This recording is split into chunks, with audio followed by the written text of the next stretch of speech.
Okay, also we are live. Okay.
Okay. Also, can you see the slide? Yes, I can see it. All right, so we are starting for today. Welcome everybody to our day 3 of the Voice of the Teachers Conference 2025. It is my pleasure to introduce the speaker for today, who is Dr. Uzoma Okereke. Uzo, please, can you take the floor? Yeah, thank you very much. Thank you very much. I really want to thank the convener of this wonderful conference, um, Vivian, for what she's been doing with Voice of the Teachers. Um, Interestingly, for a doctor that is a teacher at heart, it's been an interesting journey.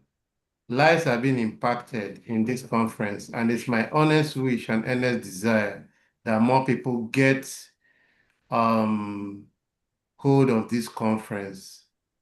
And I really want to encourage us to keep holding faith with Voice of the Teachers Conference, because through this platform, we are going to transform the world. So let's look at our outline for our conversation. Next slide, please. Yeah, we're going to just keep it. Yeah, we're going to look at the outline in terms of an introduction. We're going to look at chalkboards. What are the pros of chalkboard? What are the cons of chalkboard? What are the pros of chatbots? What are the cons of chatbots? Impact on brain health and way forward. Next slide. We have a lot of experts in artificial intelligence, so I'm not going to take my time to start defining artificial intelligence. It is clear that we're in the age of artificial intelligence and it has taken over our world. Things are a lot easier to perform compared to 10, 20 years ago. And with all these easy performances and easy accessibility to technology, leveraging on technology to achieve it, our learning spaces have been a lot more fun, a lot more catchier, a lot more easier. But now more than ever, we are faced with a lot of uncertainties about the future. From be it the drone attacks to using technologies as cyber tools for terrorism, it's a whole lot.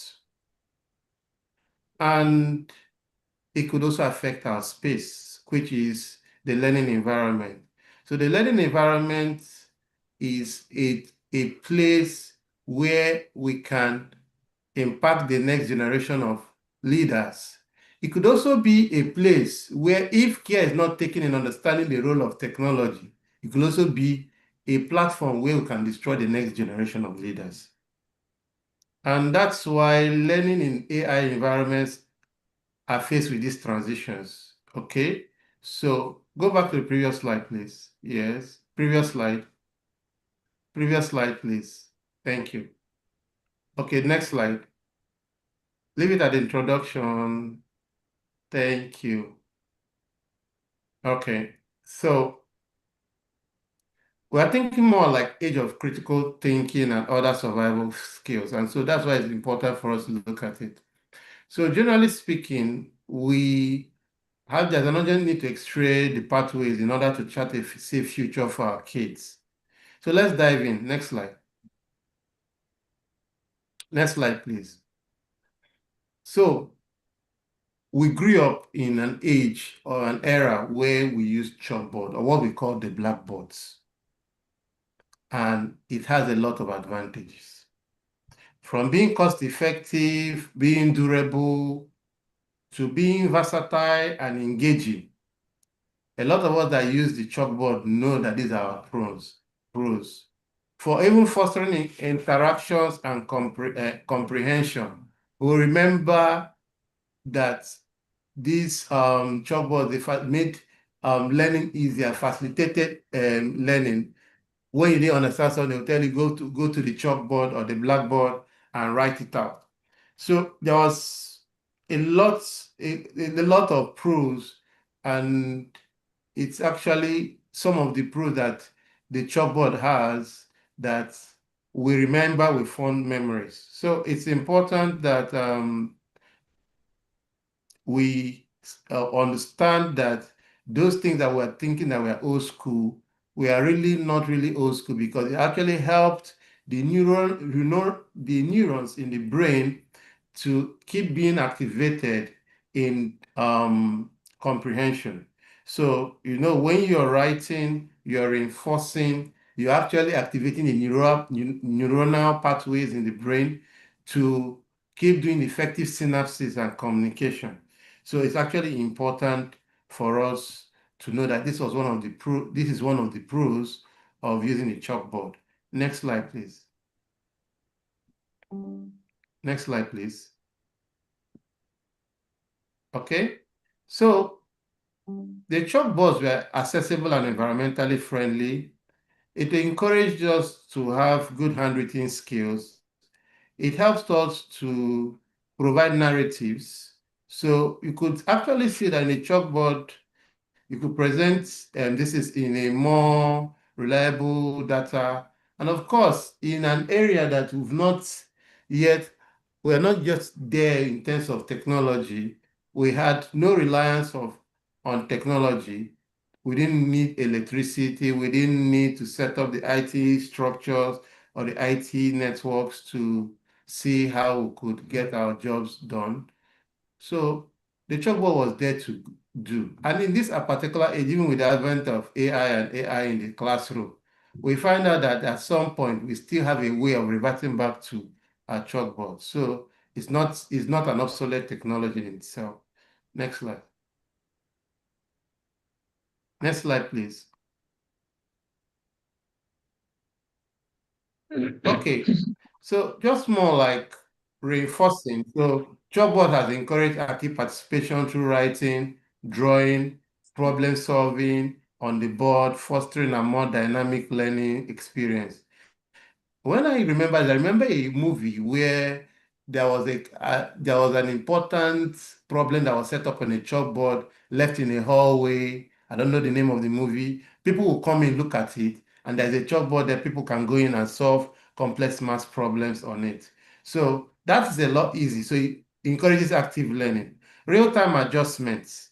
So you could see that, yes, even though the AI is helping in terms of having a real-time adjustment in terms of the students' needs, but you know that it's still an evolving concept and an evolving environment, which is getting more dynamic with a lot of improved user interface. However, the real-time adjustment is actually a pro, it's actually an advantage of using the chalkboard. And of course, we are looking at the visual aid. So when the blackboard, you could see visualization. Some days ago during this conference, I learned about visual learning, auditory learning, and aesthetic learning. So you see, in the visual component of it, the pros of using a chalkboard is that it aids your visual learning. So when you look at the contrast of the chalkboard on the blackboard, it also helps you to retain and assimilate and helps for retention for those that do a lot of recall. And it's also important for us in brain health. Next slide. Next slide, please. Yeah, thank you. We cannot talk about the budget-friendly options of chalkboards. We can't talk about the user-friendly things and the reliance that we've talked about it. But in all this, we know that the chalkboard is very effective. Next slide, please.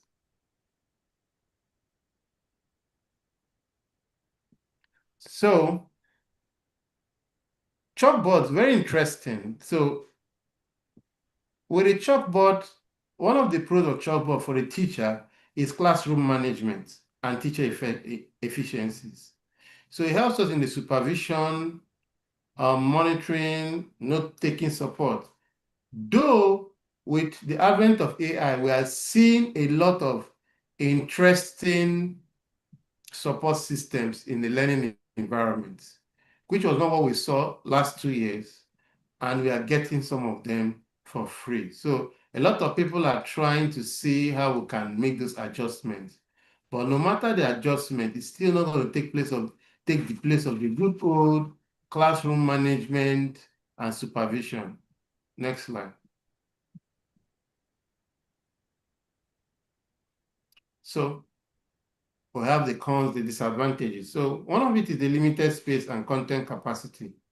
So you know the chalkboard has a fixed size, restricted amount of information that can be displayed at once, and then you need to wipe the board. It could be messy and unhealthy for a lot of people that have respiratory problems, allergies, asthma, chronic obstructive pulmonary diseases.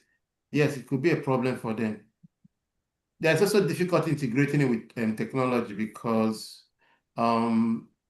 it's not quite easy to integrate the chalkboard with the technology. And that's what gave us advance to the whiteboard that we're using. But then, this is one of the cons of using the chalkboard in AI learning environments. Next slide, please. Next slide. Okay. So students with visual impairments may struggle to see contents written on the chalkboard, particularly from the back of the class, or if writing is not clear. I think I was a victim of this when I was a younger student. So I took first from behind. And one of the reasons why I was taking first from behind back to back was because I always stayed at the back of the class. I was not seeing the board and nobody could figure it out. But the moment I was able to be moved to the front, that's when I noticed this visual impairment. So for students that stay at the back that have some form of visual impairment, if not checked by the teachers, and if we don't have an engaging teacher-student relationship, that may not be discovered on time. And you may be seeing a very poorly performing student over time without knowing that it might be a problem of visual impairment. So in terms of maintenance and durability, chalkboards require regular cleaning and maintenance to keep it usable. Over time, many wear down and become difficult to erase cleanly, further impacting visibility. We all experience it while growing up. So these are one of the drawbacks of using the chalkboard.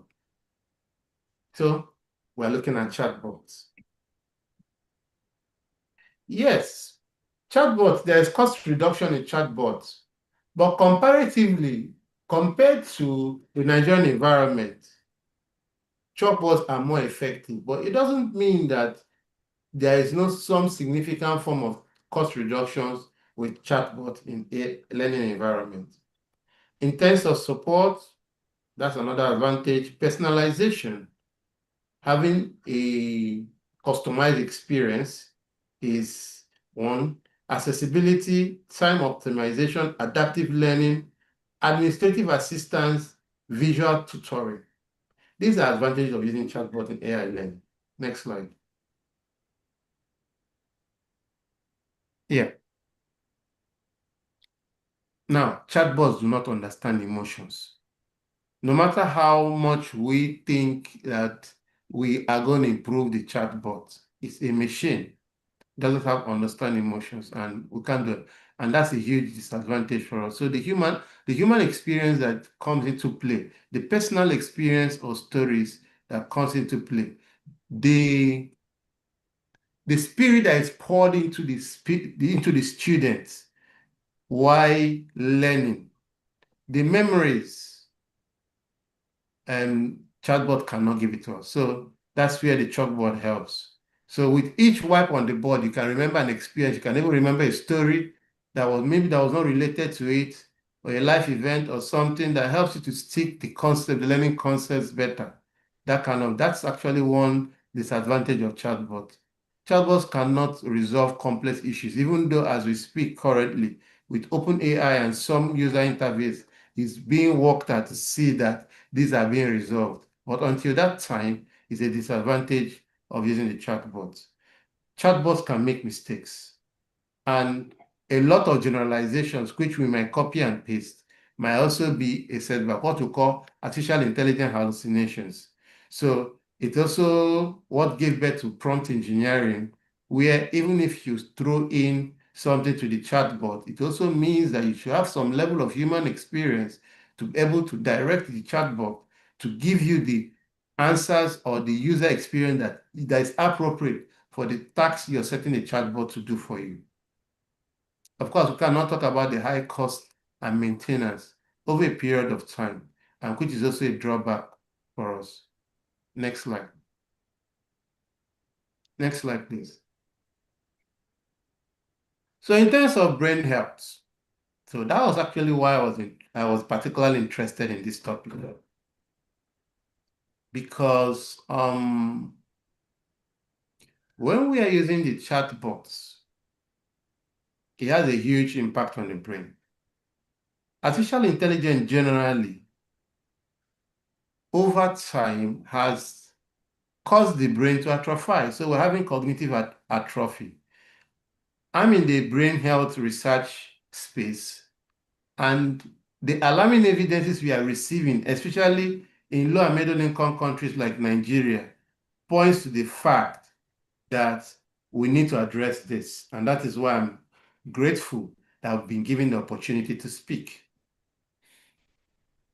Because we are depending so much on AI, we are losing our ability to think, intense analytical thinking ability and critical thinking ability. And these are basic survival skills that every human being should have. And if it is lost, there will be a problem. And when we start losing these things, we start having memory loss. And when we start having memory loss, we start having cognitive impairments. And when we start having cognitive impairment, over time, we start having impaired speech. And when we start having impaired speech, we start losing coordination and balance. And then there'll be risk of childhood dementia. And I want to define dementia as a chronic neurodegenerative disease characterized by memory loss and other disabilities that affect activities of daily living. So it's important that we note these things, and that is why for us is necessary. So between artificial intelligence and our use of our good old chalkboard, there should be a balance. And that balance is important for us to have. Because when we have that balance, we are on a pathway to helping our children, helping our brains to secure our future. There are important pieces of information that are not supposed to be, how would I put it? That the child needs to have a personalized one-on-one experience vis-a-vis knowledge transfer, vis-a-vis cultural adaptabilities, vis-a-vis being a human being. That cannot be taken its place on. So, my final words. Next slide, please. So, in an ever-evolving world, my people, the tools you choose to enhance the child learning environment is important. But while we are choosing our tools, please Let us not forget to impart the following skills to the child: analytical thinking, critical thinking, creativity, originality, communication. Next slide. Next slide, please. Collaboration, teamwork, emotional intelligence, leadership and social influence, adaptability, character, resilience, and my favorite, having an enhanced adversity quotient, what we call an AQ. So if that is done, we are going to have a better learning environment. We are going to be able to have a balance between the chatbot and the chalkboard. But what is most important, we would have been able to help our child survive the future. Thank you very much. Namaste, Dalo. Thank you, Danke. Thank you. Okay, thank you, Dr. Uzoma Okereke. That was an enlightening section. But I want to ask you a question. I have one question. Yes. I don't know if there are others who has Yeah. one question or suggestion or comment. So there was something you talked about concerning the chatbot.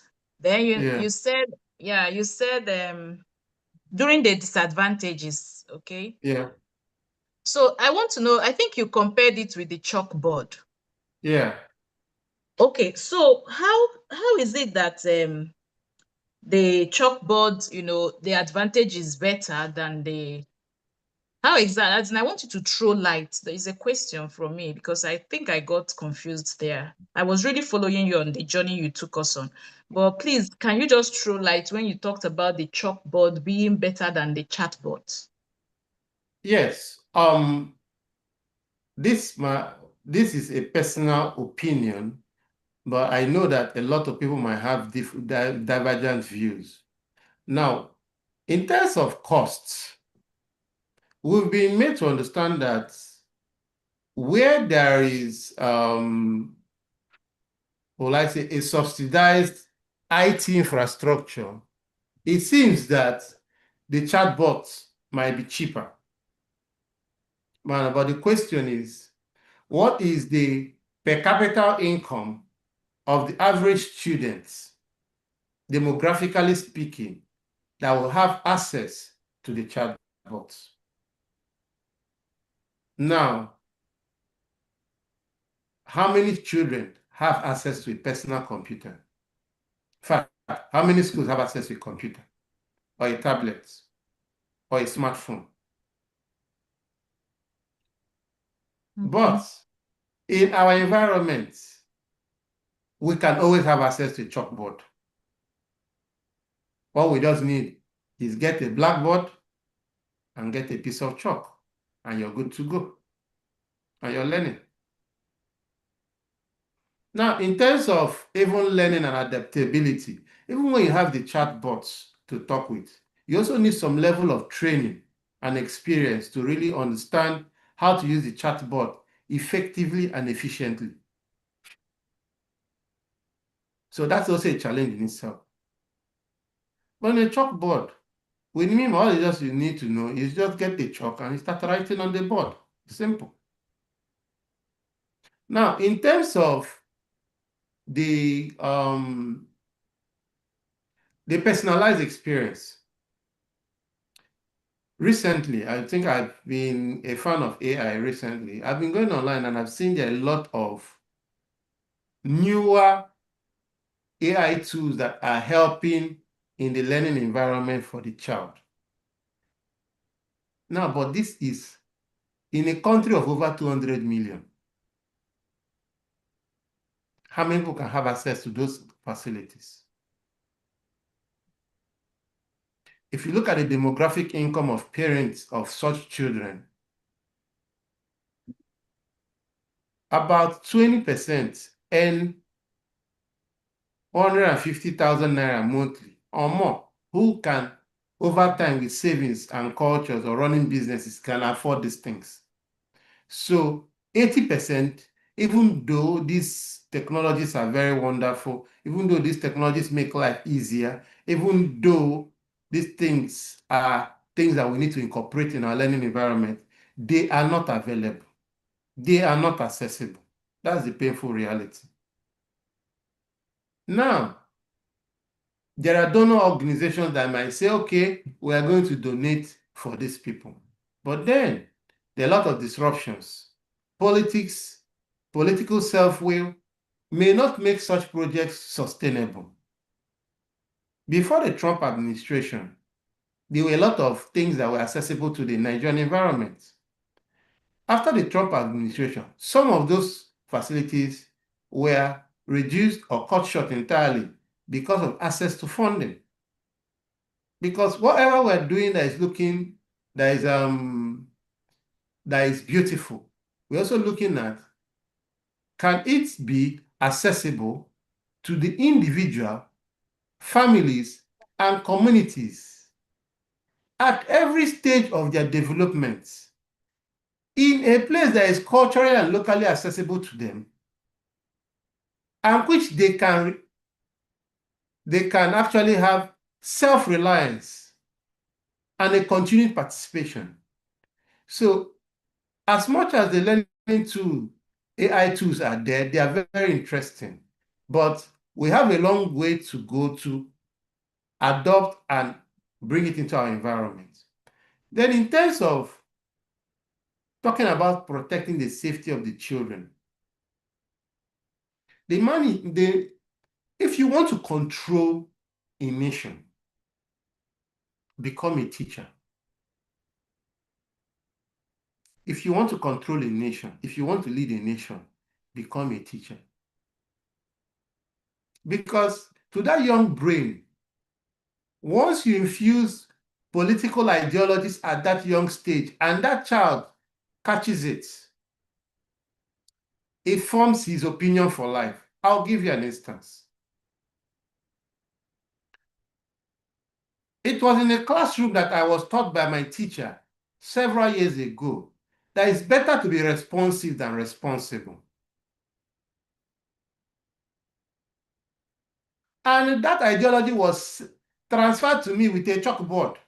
He was writing and he made that statement, but that statement stuck with me. And over the years, it has actually formed a lot of my ideologies and perceptions of what I do. Now, on the flip side, imagine having a chatbot being infused with a particular ideology that might look destructive and sending it to the classroom, to the young minds.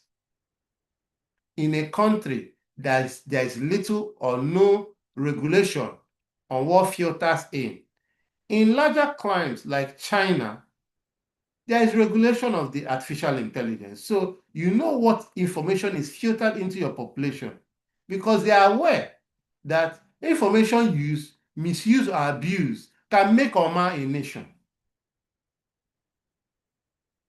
So for our environment that has limited or no governance on artificial intelligence, you find out that the good old chalkboard where the impacts are made, where you have a personalized experience, where you have a one-on-one contact, where you have the right mentorship, which can also be gotten online, but because of the limitations and the capacity, we are not there yet. However, for the artificial intelligence,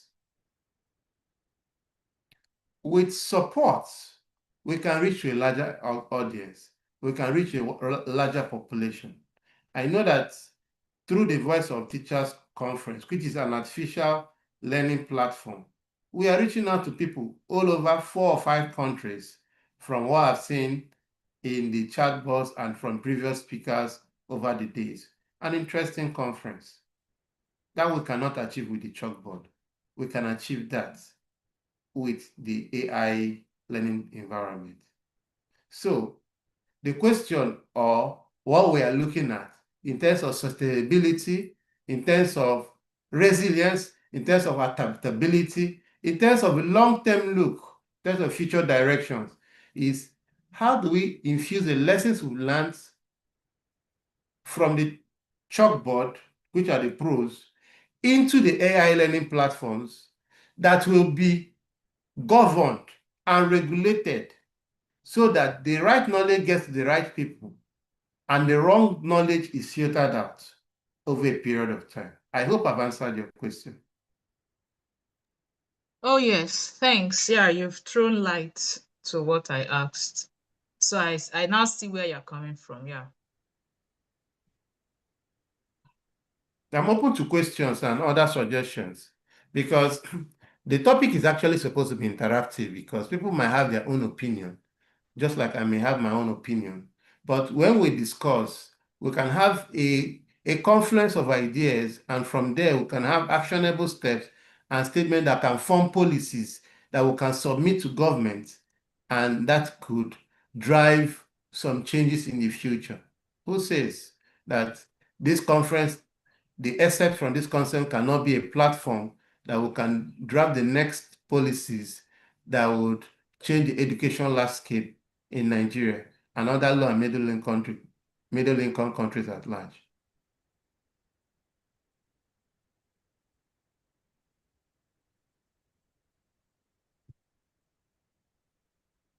So, any other question? Any other challenge?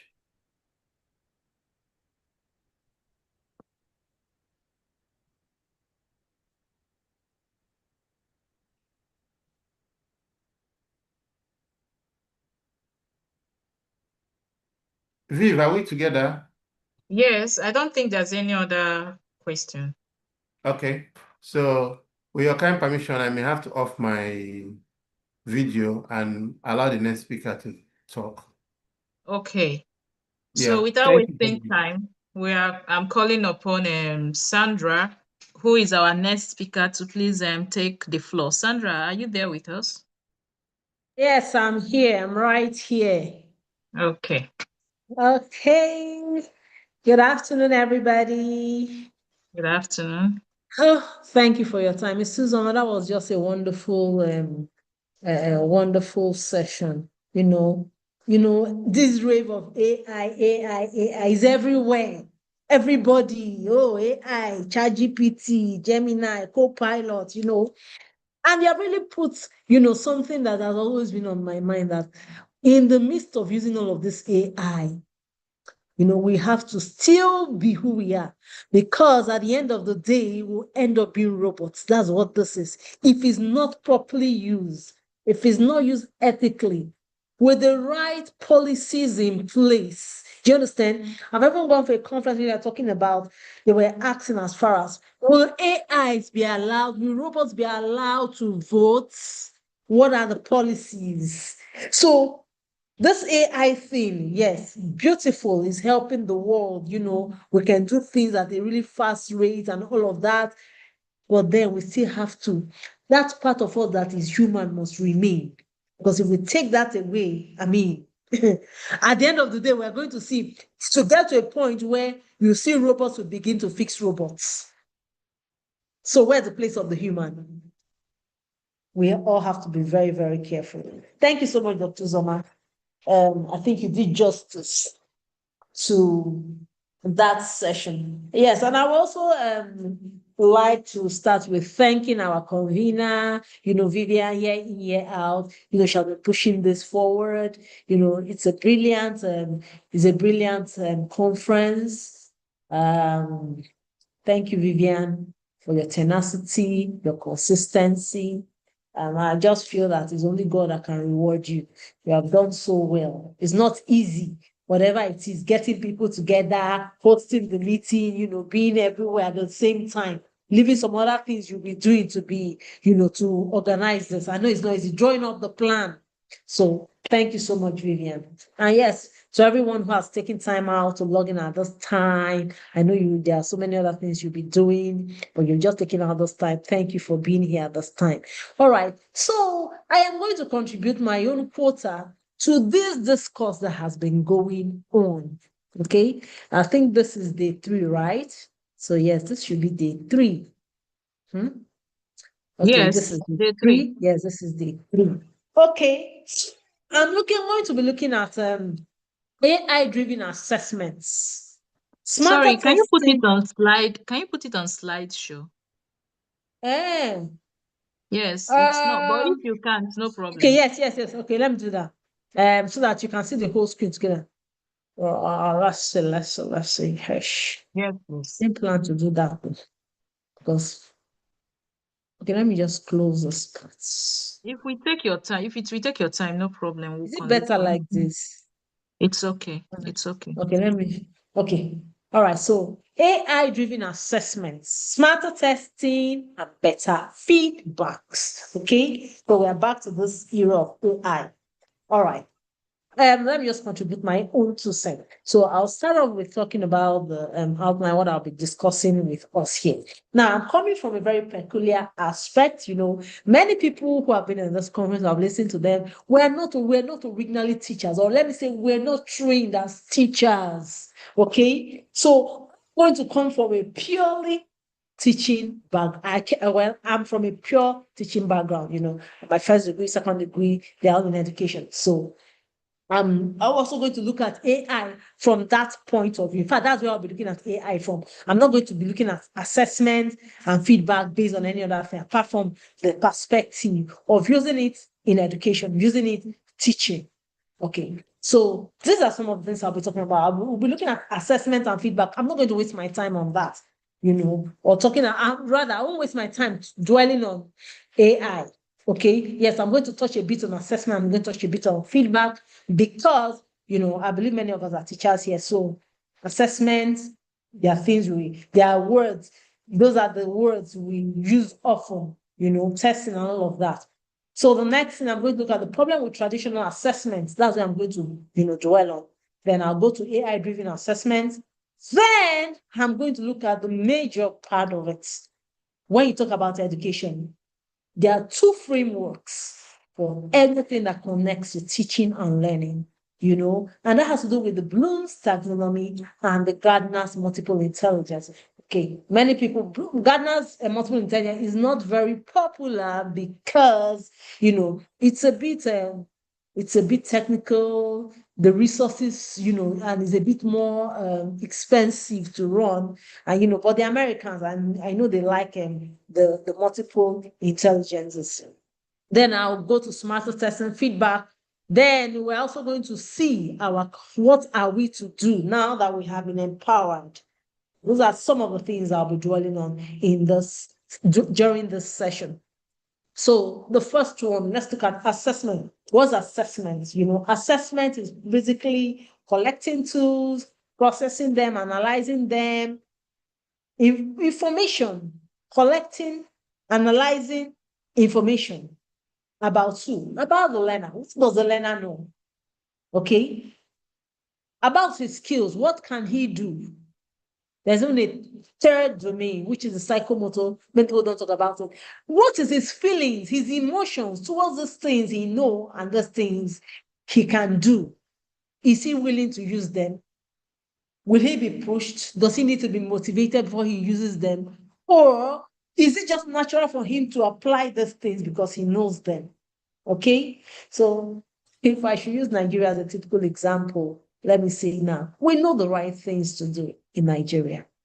We have the knowledge. Well, when you look around the world, we are one of the most knowledgeable people, and we do excellently well in any field. Tell me any field that you want to talk about. Is it medicine? Nigerians are among the best. But when we come to Nigeria, how do we feel about using these things we know? Okay, that's this course for another day. Let's leave that for now. All right. So now, what about feedback? Feedback. You remember the topic is on AI, smarter testing, and better feedback. So let's look at feedback. What then is feedback? Okay. Feedback is just the information you've received. What is it for? It's for guidance, okay? Motivation, direction, adjustments. Now, let me just summarize assessment and feedback. Assessment tells what we are learning. What are we learning? Have we learned it? Feedback, just I'm summarizing it, tells us how do we move forward? Do we even move forward? That's it. That's just a summary of what assessment, what are we learning? Feedback, how do we move forward? That's it. That's a summary of assessment and feedback. Now, on to the next slide. Now, there's a problem with assessments, okay? Many times, especially in this climate, is one size fits all. We have many types of children, many types of learners. Let me use that word. We have the auditory learners. We have the visual learners. We have the kinesthetic learners. Now, auditory in the sense that if they hear that thing, they will never ever forget. Just like Dr. Zoma said, he heard a teacher say something to him. I'm sure maybe when he was in primary school, because when he was talking about this in chalkboard, he's definitely going to be primary school or at most secondary school. You can imagine how many centuries, how many decades that has been. But till today, he still remembers that. So you can as well take him to be what? An auditory learner. And then even from time to time, we swap places. At a point, someone can be an auditory learner. And at some other point, person will be what? A visual learner. Okay? But many of our assessments is one size fits all. If you're an auditory learner, what beside you on that day? What the assessment is going to be based on what you see. Okay? Or if it's an assessment that has to do with drawing, maybe draw and label the flower. And you don't know how to draw. You know the end of that assessment. It won't look good. Okay? So that is one of the problems with our traditional system of assessment. Another problem is limited feedback. Limited feedback. Now, sometimes let's say, for instance, creative writing. You are finished writing what you need to write, but at the end of the day, you got 5 out of 10. Why? How did you get 5? Okay, the teacher might just say 5 out of 10. Okay, yes, I know I've gotten 5. Okay, where do I need to work on? I feel I've done everything I need to do. I gave good points and all of that. It could have been maybe you did paragraph. It could have been maybe you didn't indent. It could have been maybe you didn't, your sentence structures were wrong. Okay? It could even be maybe the punctuations. But now, who is going to tell you all of this? Who is going to tell you all of this? Do you understand? So we have limited feedback. The feedback is not comprehensive.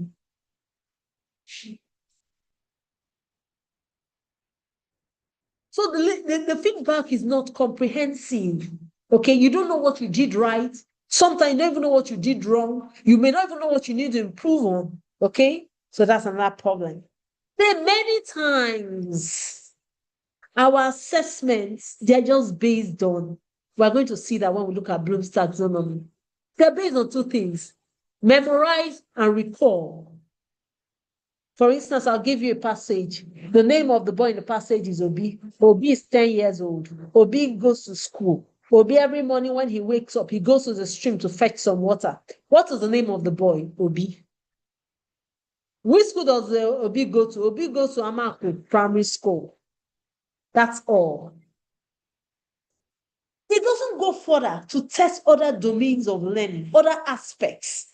What can Obi do? If Obi doesn't go to school in the morning, what else will he do? Nobody's testing you on that.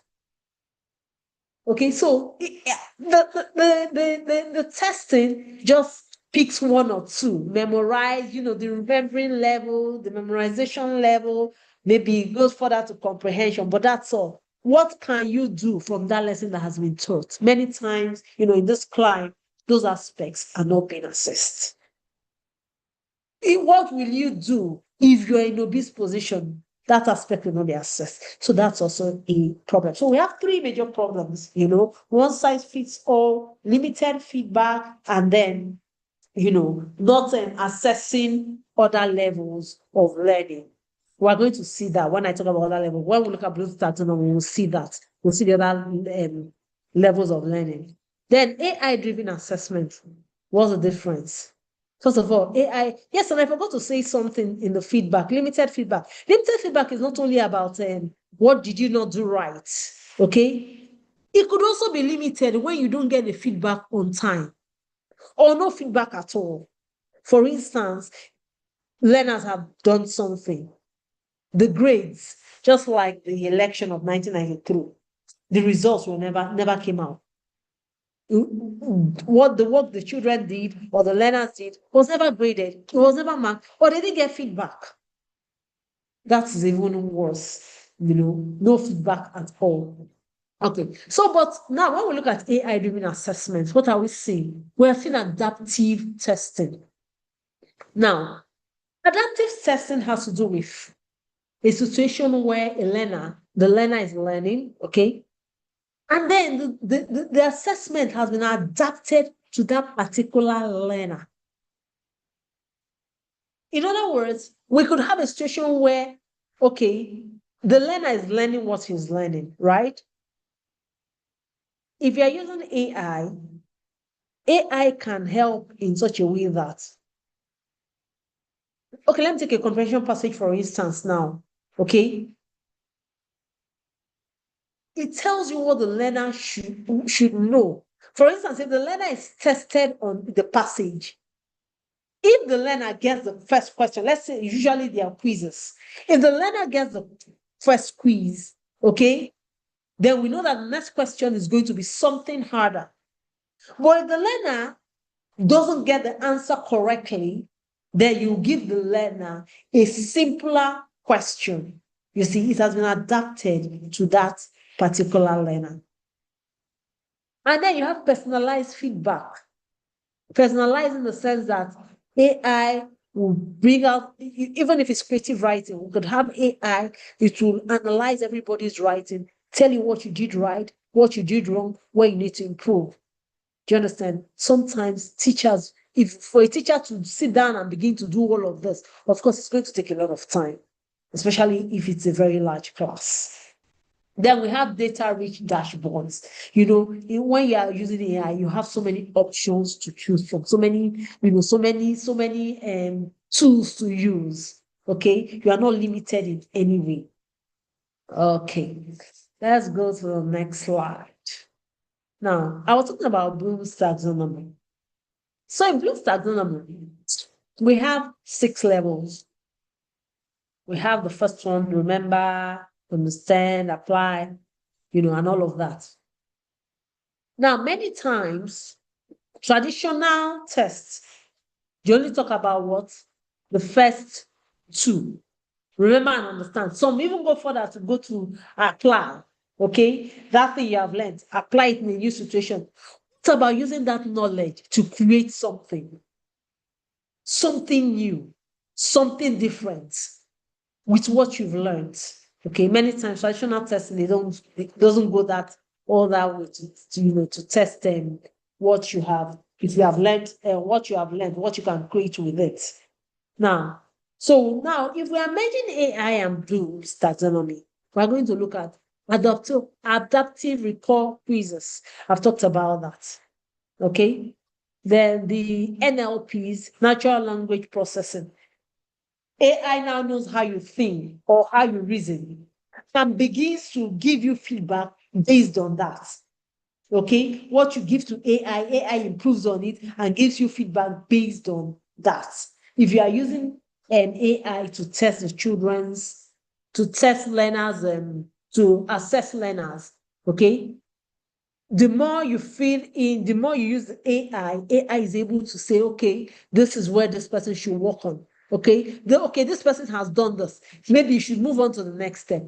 So you work hand in hand with AI. So we have simulations. So applying, you come to the stage where you can see, where you have simulations. Then analyzing, you have AI reason analysis. AI helps you to reason, analyze whatever, the assessment, analyze if it's appropriate, if it's the language is appropriate, based on the type of learner you want to give that assessment to, AI is able to help you with this thing. It also helps you evaluate. And then finally, in Creative too, you can have AI enhanced project reviews. So in this case, if you have your project, what you have created, AI can tell you, oh, this project you have done, these are the, it can even go as far as even telling you, is it viable in the market? Is it feasible? Has anything like this been done before? Do you understand? So AI can go as far as that if you're using it for testing. Next one, let's go to Gardner's multiple intelligence. So Gardner has 8 intelligences: the linguistic, the logical, the spatial, and all of that. Now, many times, traditional assessments, they only focus on 2, language and reasoning, which are the 2 lowest level. They don't go as far as to the natural part of it. For instance, this thing, what you have learned, how can we apply it to nature? What relationship does it have to nature or to the environment around you? Okay? Because the truth of the matter is that learning, we must always bring it home to who we are, to our environment, to where we stay, our climate, what is feasible. Many of the things we are saying here, in the typical Nigerian climate, they might not be feasible. But how do we bring it home? How do we bring it back? How do we make it possible? There should be a way that we're able to use it. Okay, like state schools now, or public schools, government-funded schools, can they bear the cost of this, of using AI? They can't. Do you understand? Even if they can, how many schools? There are so many schools. And majority of the learners, they go to public funded schools. So these are also things that we need to think about and discuss. All right. The next one. Okay. So we can use AI and multiple intelligence, as you can see here. In the linguistics level, can bring in coaching, AI writing coach. Your AI can assist you, and then all of this here now. AI can assist you in the writing. If it's, you can have adaptive math problem. As you are progressing, if a concept is too difficult for you, AI will know, okay, at this point, we need to just stop, or this is a level you need to go back and rehearse or practice more on. Do you understand?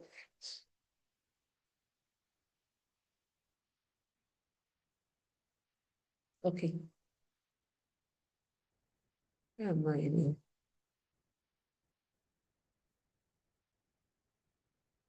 Okay. Smarter testing with AI. I think I've talked about this. So when we are testing with, smarter testing with AI. Sorry. Sorry, let me admit this to people. Why?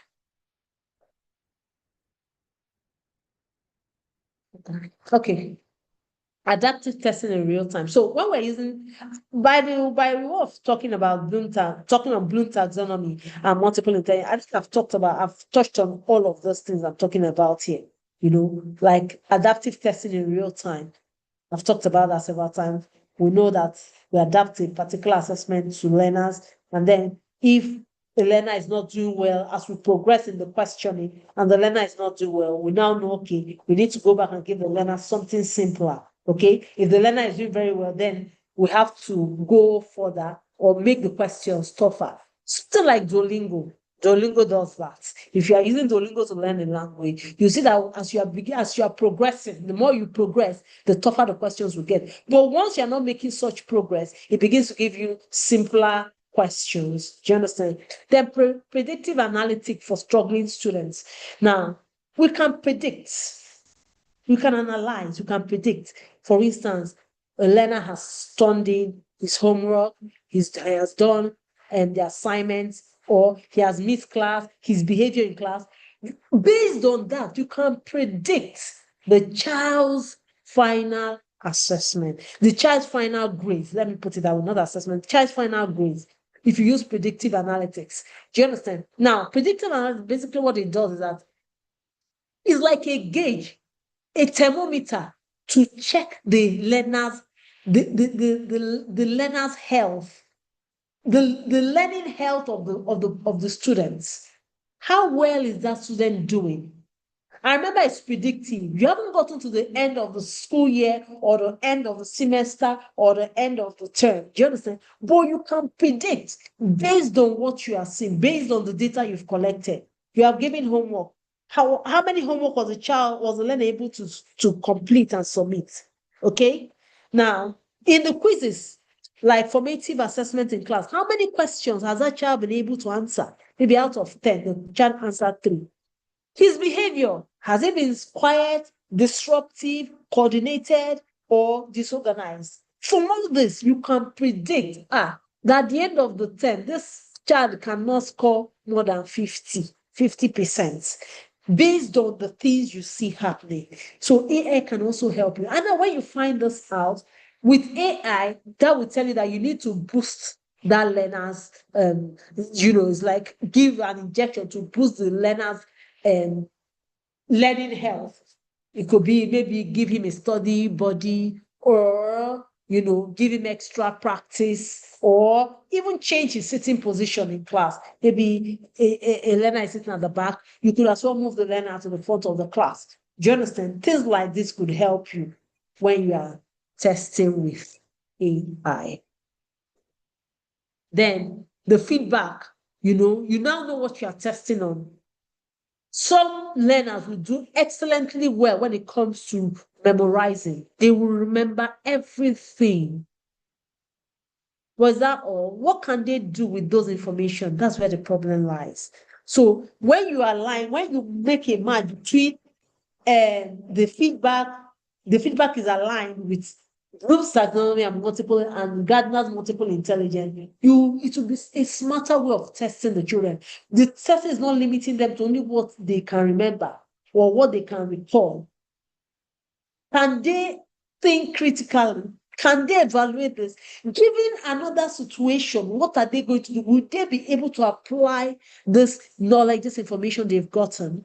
Okay, then AI dashboard for teachers. Of course, we have many tools that teachers can also use to boost learning and then improve grades.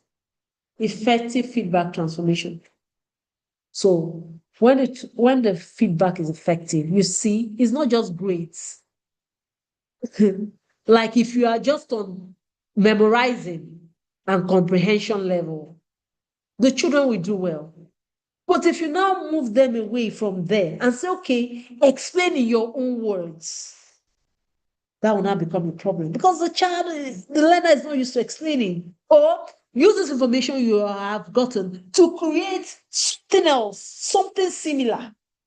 Or you have taught a lesson in poetry, and after teaching the lesson, okay, make your own poems. Add music, add sounds to those words you've written. Do you understand? So it makes the feedback more effective when you use AI. Instant correction. You don't have to wait till the last minute or wait till a very long time before the correction is made. The correction is done instantly when you use AI. Okay, the child knows, or the learner knows, this is what I'm doing right, this is what I'm doing wrong. Okay, this is the way to go, this is the way I should, hold back on. Then you have progress tracking. As soon as you're able to track the progress of the learner, like I talked about the learner's learning health, at the end, you can predict at the end, this learner can get less than 80%. This learner can get less than 30%. So when you know that the end result is not going to be good, what do? You boost it. Okay, so that could help you make the feedback very effective. And then also the feedback has to be aligned with Bloom's and then multiple intelligence. Bloom's taxonomy and multiple intelligence. I think I've spoken for a long time though. Now,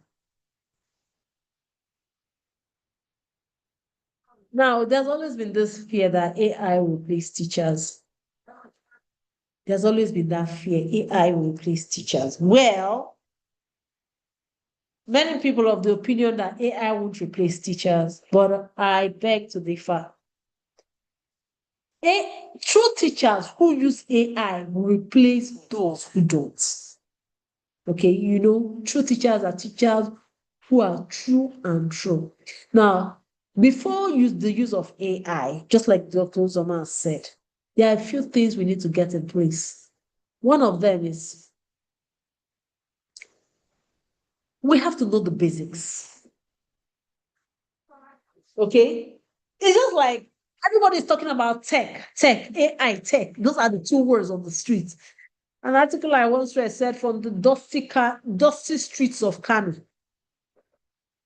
to the marketplace in Lagos, everybody, tech, AI. That's the same thing with AI, tech, AI. But let me tell you, AI is not going to support your ignorance. It's not going to support that you don't know. What AI is there to do is for those who is an intelligence, is artificial intelligence. Don't forget that. So if you are going to use AI, you also have to be intelligent. That's the truth. To prompt AI, you must be intelligent. If you're not intelligent, you can't prompt it. So you must learn the basics. It's like learning how to read and write. Some of the opinion that with AI we don't need to know numeracy, literacy. That is not true. You have to be able to use it intelligently. You must also be intelligent. You must know the basics. The same applies for teachers. You must know the basics. Okay, for you, anybody that wants to use AI, you must know. You can't just hop in. Even if I want to fly a plane now, I can't say AI will fly the plane when I'm not a pilot. I must know the basics. Okay, so that's the same thing with AI. It's not going to replace teachers because of so many reasons. So as we can see, what's the role of teacher? AI is an assistant, not a replacement. Why? It can't teach many things.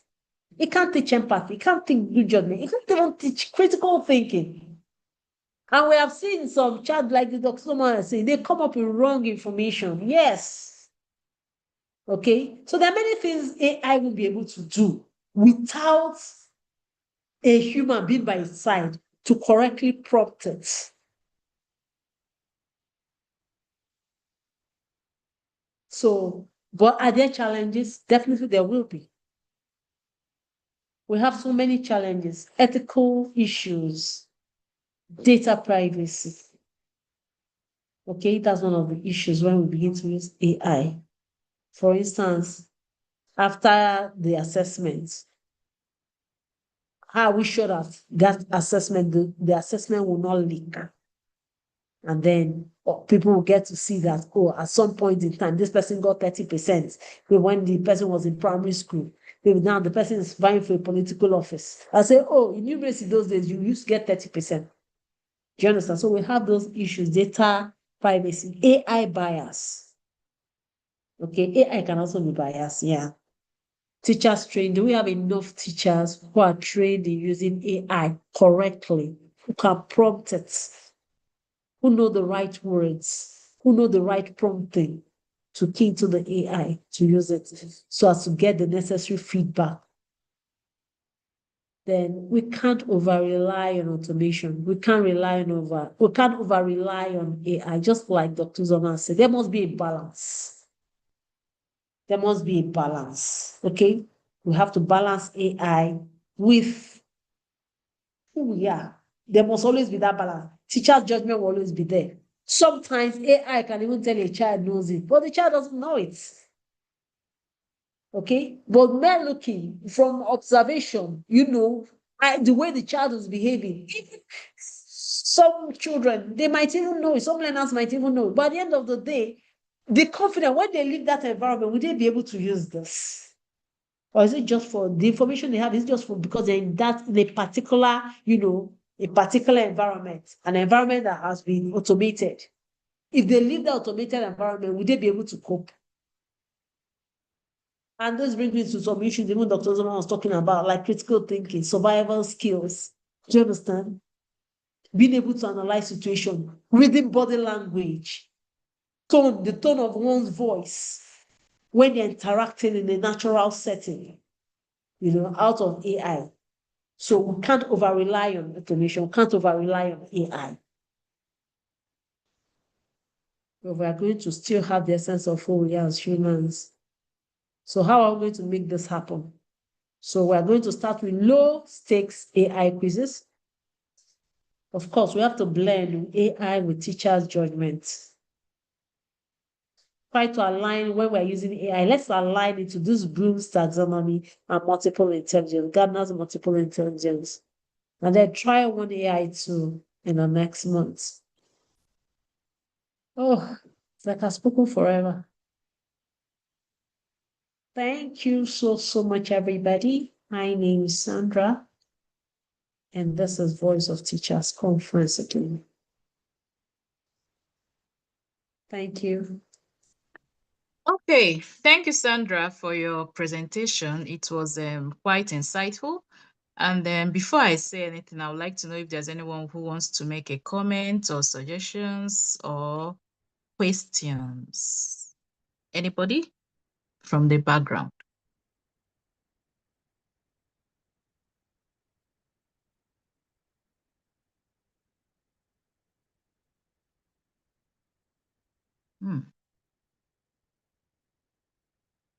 Okay. All right. In the absence of that, there was something you said, Sandra. You talked about you not believing about AI replacing teachers. In fact, that shows that you were not here yesterday, because we actually talked about, in fact, two speakers yesterday, hinted on something like that too. Okay, we actually had a discussion around that statement too. Okay, and I really want to say that I like how you put it.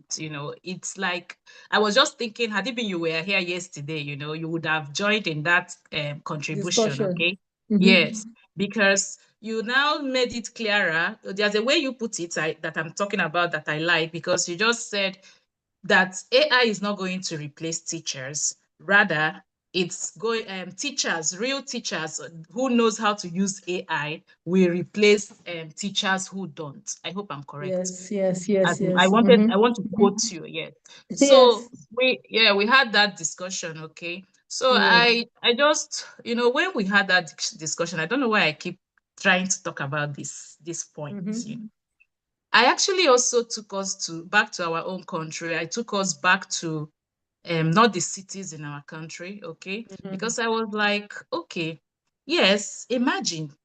I want to bring it up again because I want you to say something, okay? Okay. Now, yeah, I said, imagine what's it called, states in our country that are not that big cities, okay, where we have teachers who don't even have smartphones, okay, who complain about network, and you know very well that there are some areas you will be, we don't have network, okay.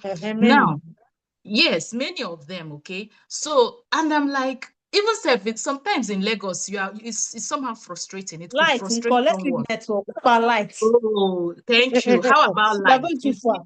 we have it. Yeah, I'm saying thank you to you. We have really, you see, you're bringing up this one. So I didn't talk about it yesterday. That's why I said if you were here yesterday, maybe you too would have, enlightened many of us there too. So I was actually trying to talk about taking us back. Let's just even leave the cities, Abuja, Lagos, and Port Harcourt, and the likes of Kaduna also, So imagine these teachers that, complain, they don't have smartphones. We have teachers who don't have smartphones, okay?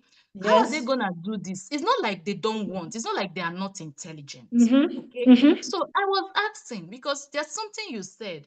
If we have all this AI and you are not smart enough, you don't know the basics, you can't even operate it. And sometimes, even if you are smart, you've not learned it, you cannot operate it, Yeah. So I was actually saying, in those areas, will AI truly replace the teachers who doesn't even know? Because in that setting, AI is not there. So how can something that is not there try to replace what Something that is there. existence? Yes. you know. Mm. So this was actually what I said. So though some people try to give some persons, of course, contributed and threw light on it, you know, yes, the angles they came from was also, you know, it was also, you know, good for us to know that governments can come into, you know, partner with people, private sectors, government to come in to train, government to should come in to, you know, sponsor teachers and all that. But honestly, the way we are moving, we might not just rely only on government. We have to do something, you know. So I believe in like practical things, because look at, I know very well that there has been a what's it called? There has been a project I submitted like 4 years ago, okay?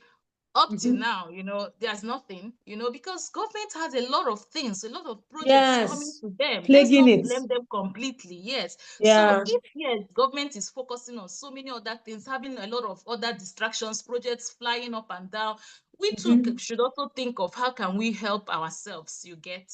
So some other people, you know, gave contribution of then teachers should go out, you know, try to also get this personal development, okay.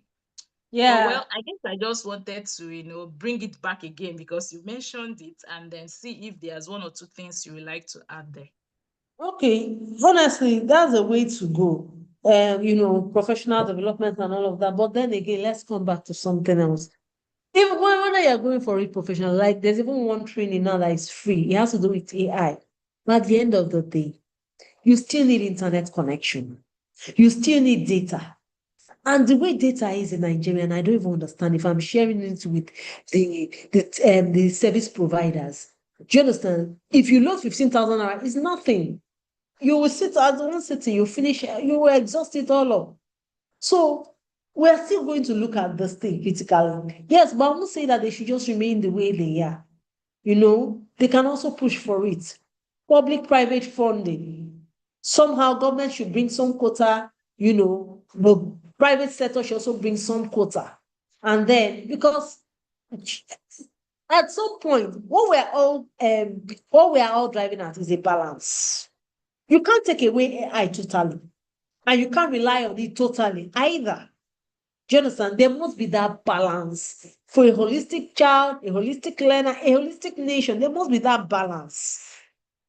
So government has to do what they have to do.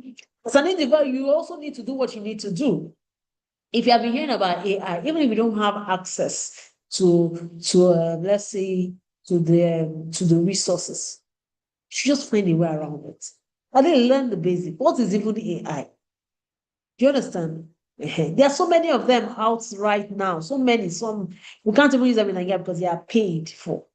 You understand? But the ones that are free, the ones that are accessible to you. Then also, if and all those things also has to do with legislation. If policies are in place, corporate bodies should also come. They don't even need to go from school to school. They can pick a teacher from a school or pick some teachers from a particular environment, train them. Then when those ones go back, they train the others. Or there are so many things they can even set up hubs. Do you understand? Wherever you are, come to so and so, come to this hub, maybe the state capital, come to the hub there, and then you can use these things. So that's what I think. There should always be a balance. We can't totally rely on AI. In this age of AI, we must join the trend. You must get into the move. That's the truth. That's what is happening right now. But we can't rely on it totally or solely on it. The same way you can't say you can continue the same way I've been teaching in the past. That's the same way you want to be teaching today. It won't work. There must be a balance. Otherwise, at the end of the day, you are going to have two totally different worlds. You have children who have been exposed to it, and those who don't even have a clue to what it is all about. And that could create problems and challenges in future. So that's my take on that. Yeah, thank you so much, Sandra. Honestly, Yeah. in summary for this particular part of our discussion, Yeah. I really have seen really that our challenge as a nation is honestly focused on resources and financing. Okay, Yes, so resources. in as much as we are not able to solve it, it means that this will actually, No, linger wait, for a long Vivian, time. let me say something. Our problem as a nation is not based on financing. I don't even agree. It's based on legislation and enforcing it. It's Okay, so policies. wait Policies now, are being wait. enforced. Mm. Exactly. Yes, maybe you are coming from the other end because Mhm. if the legislation and then they are all making the right decision and then channeling it Understand? out, it's still the financing we are talking about because whatever they do, what we need is just for them to finance and give us the resources. Okay. Mm. Of course, not only just resources and financing. When you talk about regulation, that one we don't even want to dive into that yet. Okay. That's So where what is it legislation all comes about? in. If we have So good I'm not, people, why I said financing and resources. So I don't want to put it on someone, on just the government, An mm, individual could come up, to do it, but just like we are doing this now, we are trying our mhm, best, to also give resources because what we're doing here, we don't have the financial yet, right? But mm, it's a kind of someone listening to this is picking up one or two things, from the day one we have started, okay? So I guess that's what I'm trying to talk about, not necessarily putting all the blame on our government. okay. No, Mm, yes, some of us too, most of us too, that are in the country and really, we've actually achieved a lot of things, could also contribute to the community. Most mhm, of all these developed countries we hear about, it's all about developing their communities. And up till now, they still love it so much to develop communities, you know. mm, So I guess we should learn, tap from the right thing, do what is, pushing forward. Like you talked about feedback. Feedback is mhm, all about the next level, mhm. the next level Step, to yeah. achieve a better, the How next to go step to forward. achieve a better, yes, how to move forward to achieve a better result or a new good result. So thank you so much once again All for right, this Vivian. The topic. pleasure was all Yeah. mine. Thank you for having And me on this session. okay, so the next speaker, I don't know if she is around. Rosalind, are you around? Oh, yes, I'm around. Good afternoon. Oh, okay. So I'm calling Rosalind to please take the floor for the next round of our program today. Okay. Thank you so much. Can Sandra, you you can please stop sharing. see my slide, or can you help me to share the slide from your app? Sandra, you have to stop sharing from your end.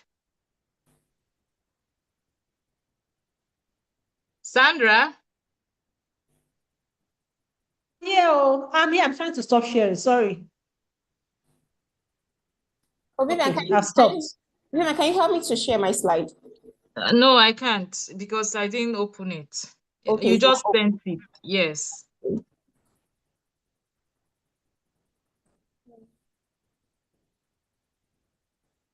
I'm trying to I'm trying to navigate it. Sandra, you've not stopped sharing. Hello, Vivian. Hi for You haven't, real. Sandra, can you stop sharing your slide, My please? God, I can't believe I can't even stop sharing. Are you serious? What am I doing wrongly now? Have I stopped? No.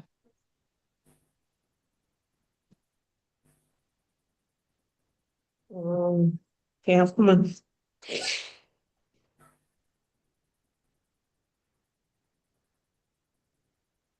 Okay. Can I share now? Hold Yes, on, please. please. No, Have I I've stopped? removed, yes, I've removed you, Okay, thank Sandra. you. Okay. Oh, Vivian, please guide me on how to share. I've clicked share. Hello? It Vivian, should come up. Yes. I've Go to clicked the screen. Look for screen. screen. Okay. Screen option. Have you seen it? Yes, I just clicked on screen option. So You've clicked on screen. yes, it's rolling. It's just Okay, it's coming up.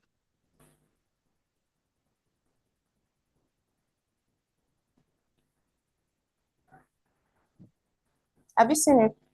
No.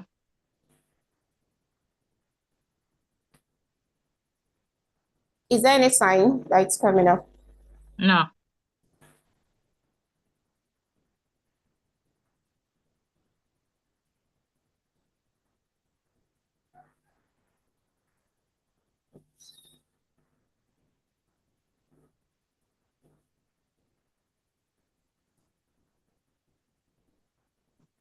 Share. Okay. Share. Yes, it's coming up now. Okay. You can see it now, ma'am. Yeah. All right. Okay. So I can start, right? But you can put it on slide share if you want. Slide share.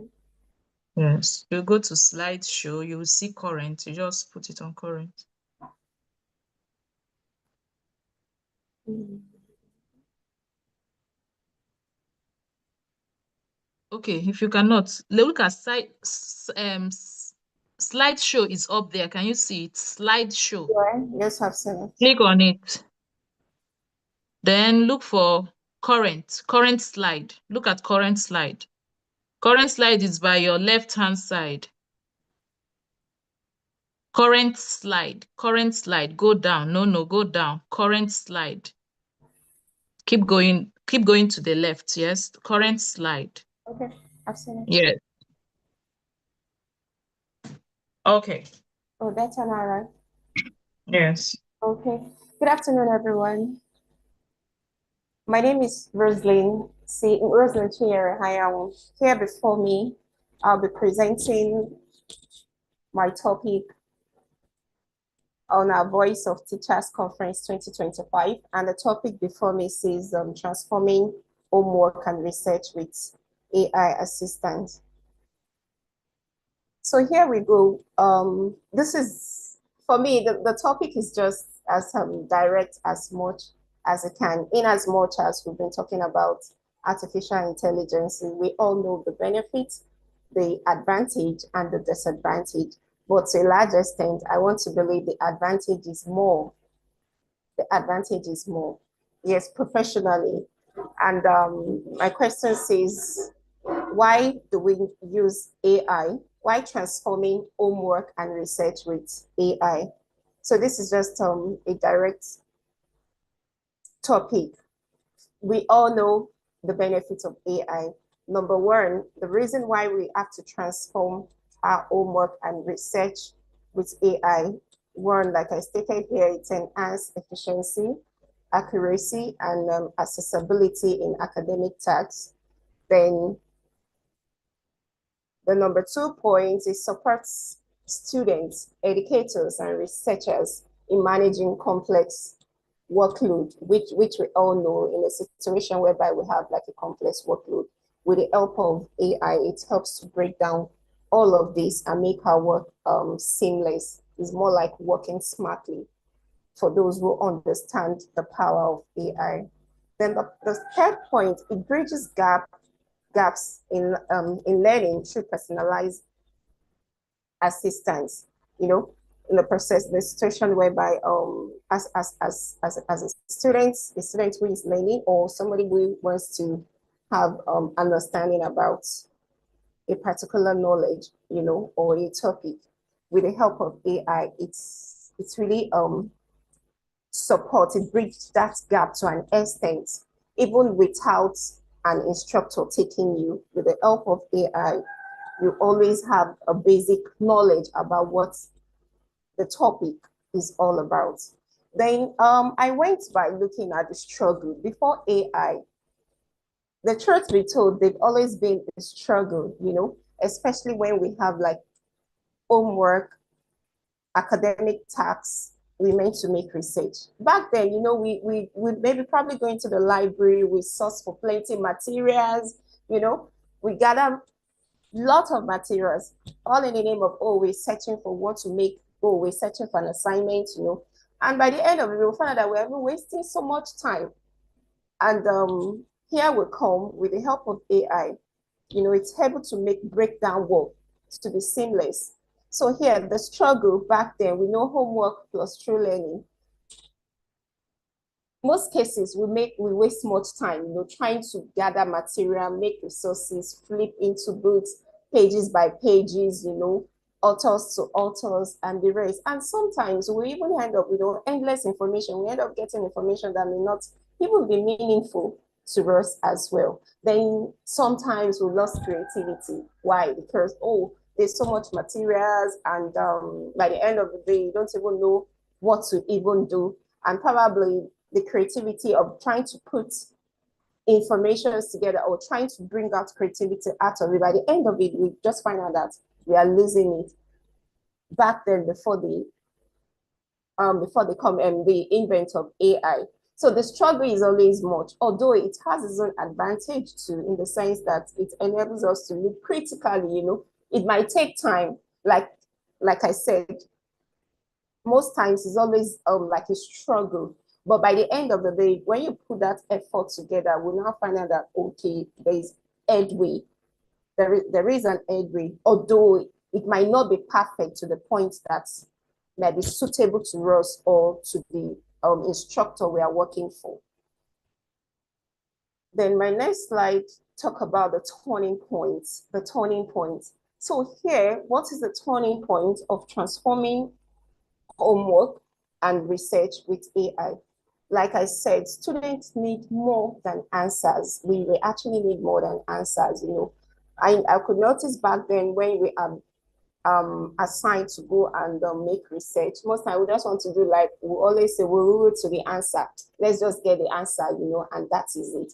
But here, with the help of AI, there is need, like the AI, what actually does is that it amplifies, they need more intelligence amplifier, like it amplify your work in the sense that with the help of AI, it gives you this step by step on how to achieve, or step by step on how to put your informations together. In as much as we are making our research with AI, like I will always say, you don't totally rely on it.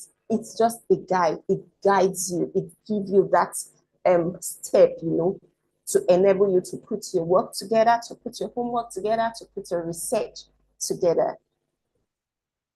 Then my next slide, need to streamline homework with AI. Like I said initially, step-by-step guidance. If you look at it now, I have an image of somebody carrying so much book, but there is need to streamline, streamline our homework and our research. So how do we do it? When you visit AI, any of the features of AI, we have lots of them now in the country on site. If you go to your website, you find so many of them, both the one that are free and the one that are not free, you have them. So here it gives you step-by-step, step-by-step guidance, For instance, the tools will explain concepts, breaking down complex problem. That is how much AI does. As long as you can be able to prompt it, as long as you can be able to, the most important thing is prompting your AI.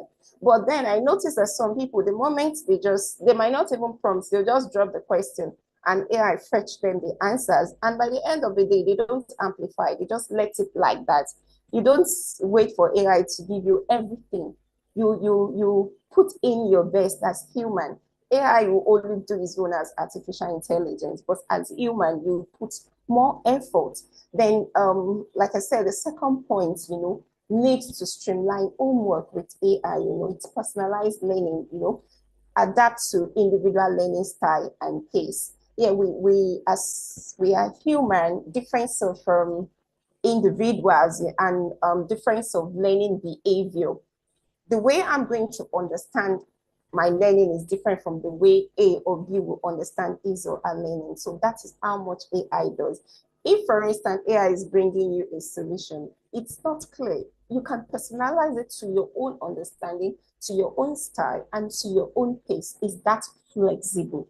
AI is that, as beautiful as it is flexible to individual differences. Then another point is instant answers. Yes, like we have different AIs too, like Grok. Yes, for research, personally, me, I always advise, if you want to do like a broader research, just use grok.com. And the way Grok works, like it takes you step by step, especially when you prompt it in your own understanding. It's one thing to command, and it's another thing to command in your own understanding. And the way you command it is the way Grok will bring it out for you. But I noticed that what Grok, it also provides a solution in a professional way, that You don't just copy the way it is. You now have to streamline to your own understanding. So most times basically I always advise people, you know, if you want to really do like a wider research, you use Grok, and what it does, it provides quick solution, especially for things that has to do with maybe data science and language query. Basically, maybe for those of us who have experience in data analysis, you know, most times you always use Grok, you know, and it's not as if Grok is going to, and except you want Grok to give you full analysis, but most times it's always step by step, you know, it just gives you that guide on how to solve whatever task or whatever research or whatever data you have to analyze. So the need to streamline our own work and our research. There's always the, so you don't just command, but you prompt in a sensible way that even somebody who does not have an experience about what you are doing will understand. So my next slide talk about the revolutionizing research with AI.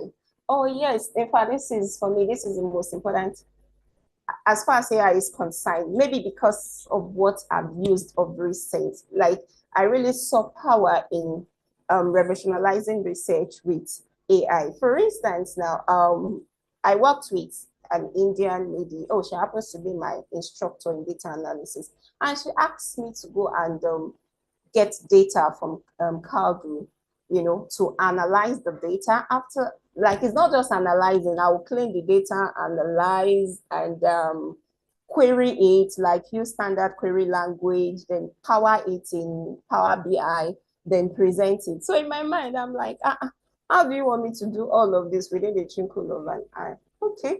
And I said to myself, what do? I went as far as I just asked somebody a question like, oh, I want to do this thing. How do I do it? The person just said, okay, go to grok.com. And immediately I typed grok.com, I just imported the data which I got from CarGurus, and Grok just analyzed. In fact, in two pages, it just gave me the analysis on how to go about it. And the first step was, you know, you clean your data with Excel. After cleaning your data with Excel, you know, you find some missing value. You know, it just gave me processes, and that was how I was able to present my project. So revolutionizing research with AI. For instance, your data analysis, AI process large data sets, identifying patterns and trends. Yes, with AI, you know, it makes such, you know, such huge data to be, it makes it more realistic, not just realistic, like it gives a perfect pattern and trend. Even a layman, when maybe after the research one, even a layman will be able to understand, okay, this is the data set of this year, this is the first 10 people, top 10, these are these, this is the map of those who made sales within so year, and all of that. So it does that. Then literature review, you know, AI also enables, it summarizes articles, find relevant sources, and, you know, cite accurately. That is, if you understand the power, you know, that's if you can prompt well. Like I will always say, you know, you cannot use it, there's no point. But I will always advise, when you're using AI, use AI smartly. Because I notice that some people, when they give them assignment, the way AI release the question answer is the way they copy it and give it back to the instructor. So I always say, before you copy, you know, you read, understand, and ensure that this is properly done in your own human knowledge. Don't just leave it. AI will give you a guide, then it's left for you to do the next. Then idea generation, AI will suggest research topics, you know, hypotheses based on trend. You know, you have options of, you know, options of working, option of putting your own work together, option of making your own work seamless. So my next slide here, we talk about enter AI. Like I said, AI is not a shortcut, but I don't know the way some of us see it here in this part of the world, you know, probably we see it as a shortcut. Why? Because probably we do more of maybe copy paste. But to my own understanding, AI is a superpower based on my experience, what I've done, you know, so far with AI, especially working with, you know, this feature like Grok. I don't know if some of us have used Grok, you know, it's so interesting. The way it dropped the guideline, it make work so seamless, you know, to human understanding. Like it's not complex, rather it will break the work, you know, it break your assignment, it break your research for you. Then my next slide, I talk about what AI brings. Yes, we all know, we don't have to pretend about what AI brings. Yes, speed, it finish work faster. We all know, like if you want to work sharp, with AI, it gives it to you.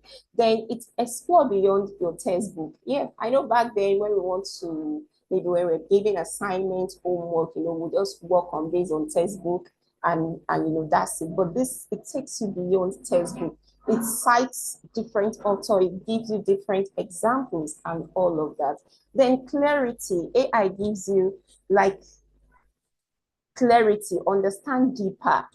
Like it you know, you not just what you feel you know, it gives you deeper insight. Then there's this confidence you gain with AI. Like of recent, I presented a project last week, and with the help of my with the help of Grok, you know, AI just gave me the steps on how to achieve it. And immediately I worked on this, even without my facilitators directive.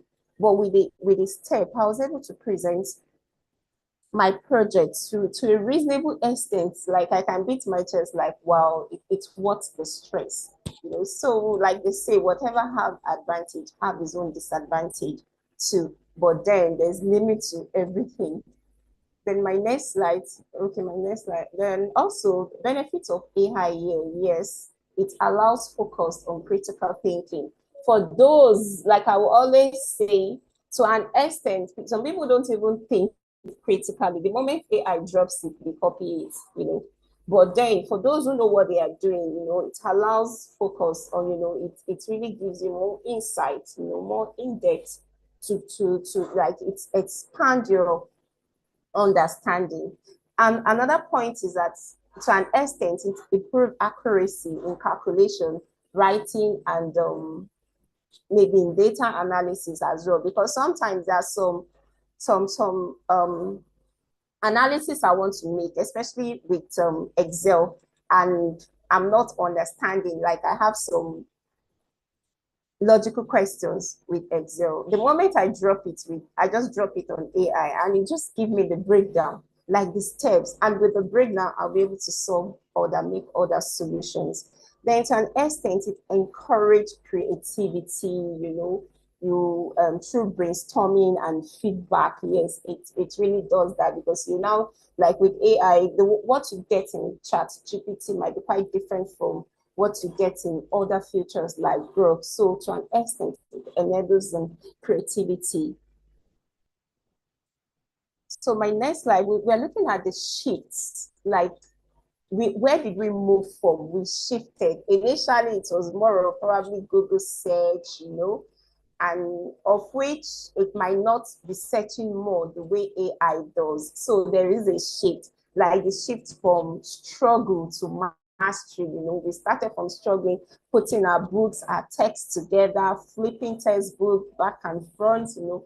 But now with the help of AI, you know, from struggle to mastery, from stress to discovery, you know, from confusion, especially when there are so many texts on our decks. You know, sometimes you just be confused, like, oh, how do I handle this? How do I handle that? But with the help of AI, to a reasonable, I will always say it, to a reasonable extent, like it gives clarity. And the clarity is just that step guideline, you know, step by step, how to handle your homework, how to handle your research to avoid plagiarism. So there is a shift. The shift is from that struggle, you know, to mastery, from mastery to discovery to clarity. So my next slide, we now have AI tools and their future. Like I said, we have lots of tools, so many tools, you know, like for me personally, I use Grok by grok.com for my research work, basically. And apart from that, for my data analysis too, that's what's like, I need to analyze some data after getting my data from Calvin. I use with the help of Grok, it gives me that step-by-step guidance, how to handle it. Then we now have Grammarly, and that it enhances quality writing and clarity. Then there's this other one, Zotero with AI plugin. Like it says, it organizes research sources and generates citation, like a very good citation, although I've not used this for. Then we now have Wolfram Alpha, which solve complex computational problems. I'm sure it's going to do more with data too, but things that has to do with computation, computation of results and the rest. So there are lots of AI tools and future. Some are free, while some are not free. But to an extent, all of these are free. You use your Grok by Grok.com, it's free. Grammarly, that's free too. Then Wolfram Alpha, I've not used it before, so I don't know if the feature is free. So here we now have why now? Like they say, AI is no longer future tech, but it is today, and today as it is. It is students, it's today's students ally. Do you understand? Why is it student ally? It's more like your handbag, especially when there is homework. The moment they drop homework like that, you see student visiting AI, it's just like my right partner, my better half. That is what it is. Even to researchers too, that's what it does. Like, this is just the best friend. That's what it is. Like my Padu AI, like Padu for life for so many students and even for researchers out there. No matter how good one is academically, there is always need to visit, AI, to see some comparisons. Then my next slide talks about the vision. Like they say, AI won't replace learning, it will unlock learning.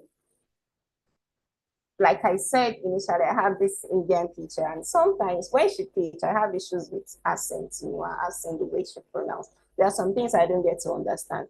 But the moment I visit my AI, I'm like, I'll just drop I mean, most times, whenever I'm using it, I command it, AI, kindly, whichever feature I'm using, I'll like, kindly give me the step or guide me step by step on how to do this. And, it just gives me the step out. So to a large extent, it's not replacing learning like some people will say AI is replacing. It will only unlock learning for those who understand the tools, for those who know how to use it.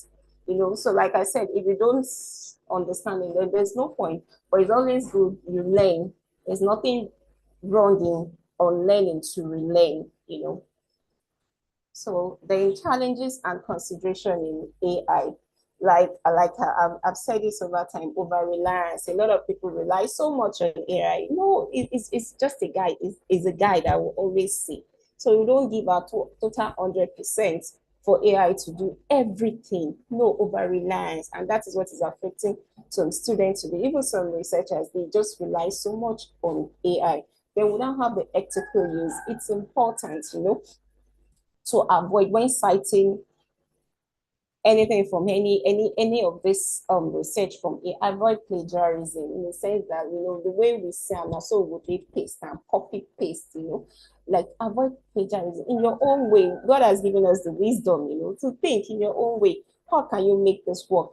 My own work. This is for me. Nami Duan, But sometimes some of us, the way we say, so we take the copier, and then now we have a plagiarism check.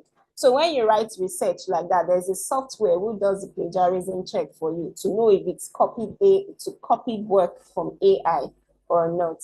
I have a friend who's schooled in she's schooled in the UK. She also have graduated, I think last year November, but she was unable to graduate. Why? Because after checking her project, they used plagiarism software to check for plagiarism, and they find out that she copied from AI, and that was how in fact, they suspended her for a year. It was after 1 year she came back to defend again, and finally she graduated. So it's very important. You don't just rely on you don't put all your reliance on AI. There's need for ethical use. Use it wisely. It shouldn't be misused.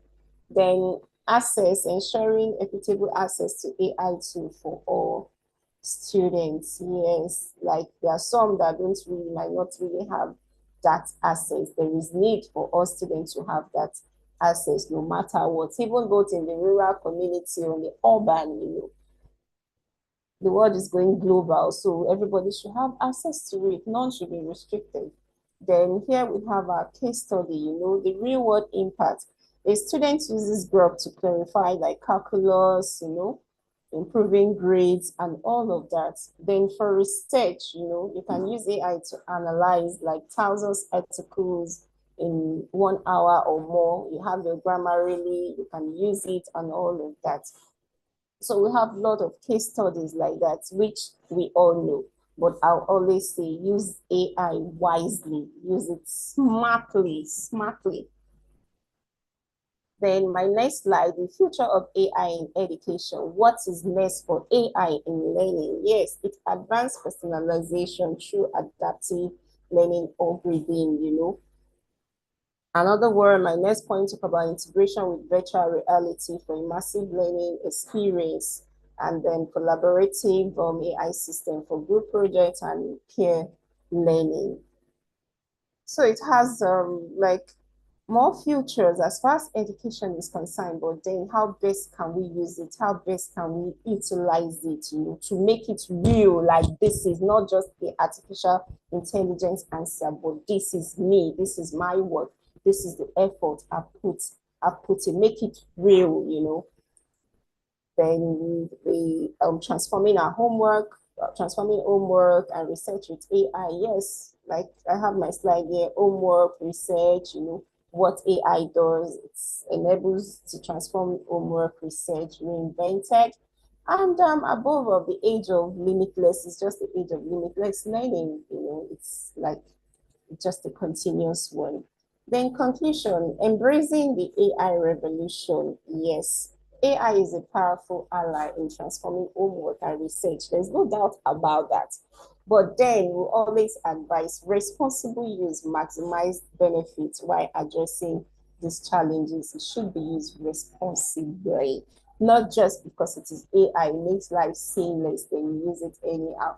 It's just like when they say drink responsibly, eat responsibly. When you overdrink, even as natural as water is, there are ways you drink water, it will affect your system, it will destabilize your system, applicable to food or applicable to everything.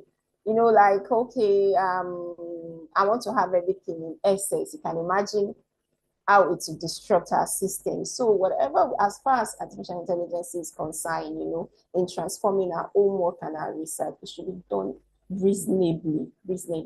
Then my last conclusion, it's explore tools like Grok. I always say for broader research, you can always use our grok.com, to enhance learning. So at this point, I want to say thank you very much for giving me the audience to present this wonderful topic, transforming homework and research, with AI. So I want to use this opportunity to say thank you very much, Voice of the Future 2025, and thank you, Vivian, and my distinguished and amazing colleagues who have presented and the ones that are yet to present. Thank you once again. Hello? Oh, thank you so much, Roslyn. Thank you. I would like to know if there's anybody who wants to ask questions or suggestions or comments. The floor is open, please.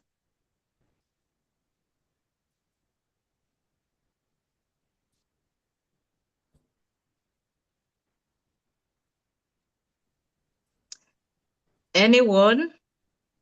As we're waiting for that, Roslyn, you can stop sharing your slides. Okay.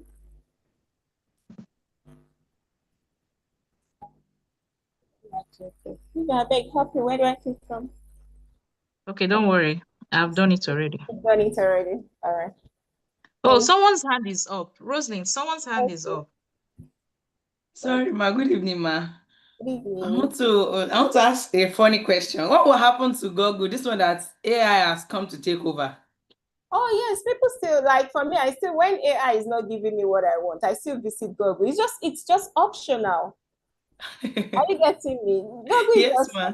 Google is just optional. Like for me, something to an extent, I feel I'm so used to Google that I don't really find relevance in Google again. I switch to AI because I have other like if I don't use ChatGPT, I use both. If I don't use, I use Grok. So I'm moving. Anyone that's not giving me what I want. But most times I ended up with Grok. Do you understand? Grok.com, and that's my last bus stop. But after moving around and I'm not getting what I want, maybe Google. But before AI, we've been using Google. We all know that. We all know, like this is just a trend. Do you understand? Maybe by the time That's another true. one We that follow the trend. we follow trend, exactly. Exactly, you're right.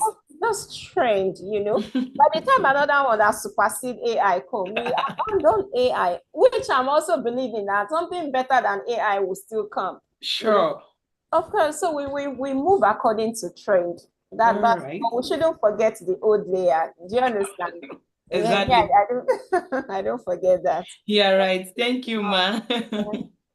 I like your question. It's just like, asking ourselves too, what happens to our dictionary? You remember when we used to use our dictionary? And not our encyclopedia. What happened to all those? What happens to the post office? You get?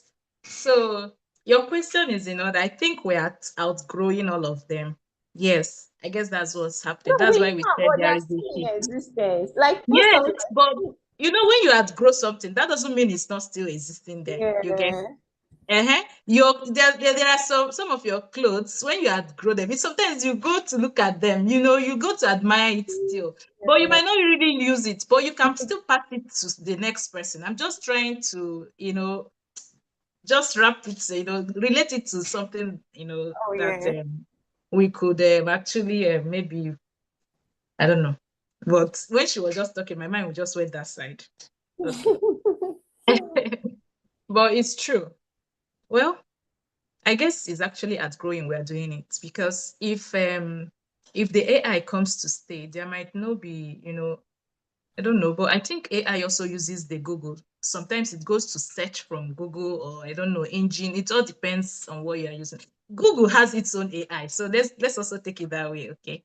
Google has For its own sure. AI. It Yeah. does. And Mm-hmm. you know the way AI operates, like this is something that somebody has put together, and AI is going round to search and bring you an output. Do you understand? Result. Yes. And yeah, Yes. give it the most important what AI wants to do is that it's giving you a result, regardless of where it's getting the answer from. The most important thing is you have results. There is a Yeah. guide.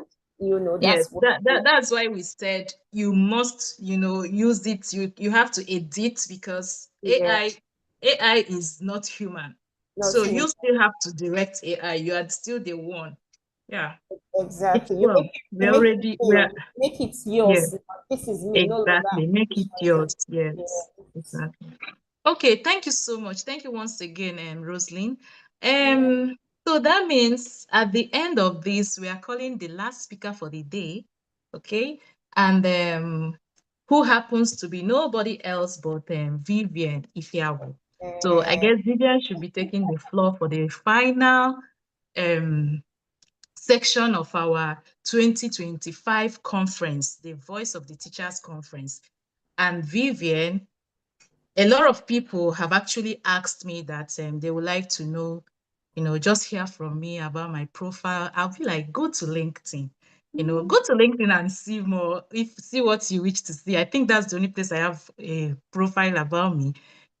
But over the years, when they go through these sections, they were like, Vivian, you've never introduced yourself. Please, can you do us a favor and do something like that? So I guess today I was able to say, okay, I'm going to do something like that. So who is actually Vivian when it comes to this educational system? Well, I joined the educational system because of Montessori, the Montessori method of teaching. Okay. And I must always be grateful to Cedar Court International School, Bayelsa, who actually trained me on these skills, Montessori method of teaching. However, I still had to leave them to go for New Hall International School, Lekki, Lagos, okay, where I spent some years. And then I found out that, okay, I think education is actually interesting, and I think is actually a call for me that I can no longer deny. All right. And I wanted to know more about the educational system. And I had to go in for the British curriculum that is mixed with our Nigerian curriculum. And there I had to do that in a school in Lekki to call them Standard Bearers School. I give thanks to the owner of that school, Mrs. Soni. I will always remain grateful. Mrs. Soni really trained me when it comes to British and Nigerian curriculum put together. However, I still had to move. I moved to Imperial Gate School, of course, because of one thing or the other. It's also still in my quest for adventure and knowing more about this educational system of ours. Okay, so I went to Imperial Gate School. I stayed there for almost 5 years. I think that was the place I stayed for the longest so far in this my educational journey. Okay. Now, after staying there, I guess I got hungry again, and I had to leave Imperial Gate School, Lekki, for Buttercups School in VI, Victoria Island, Lagos, okay?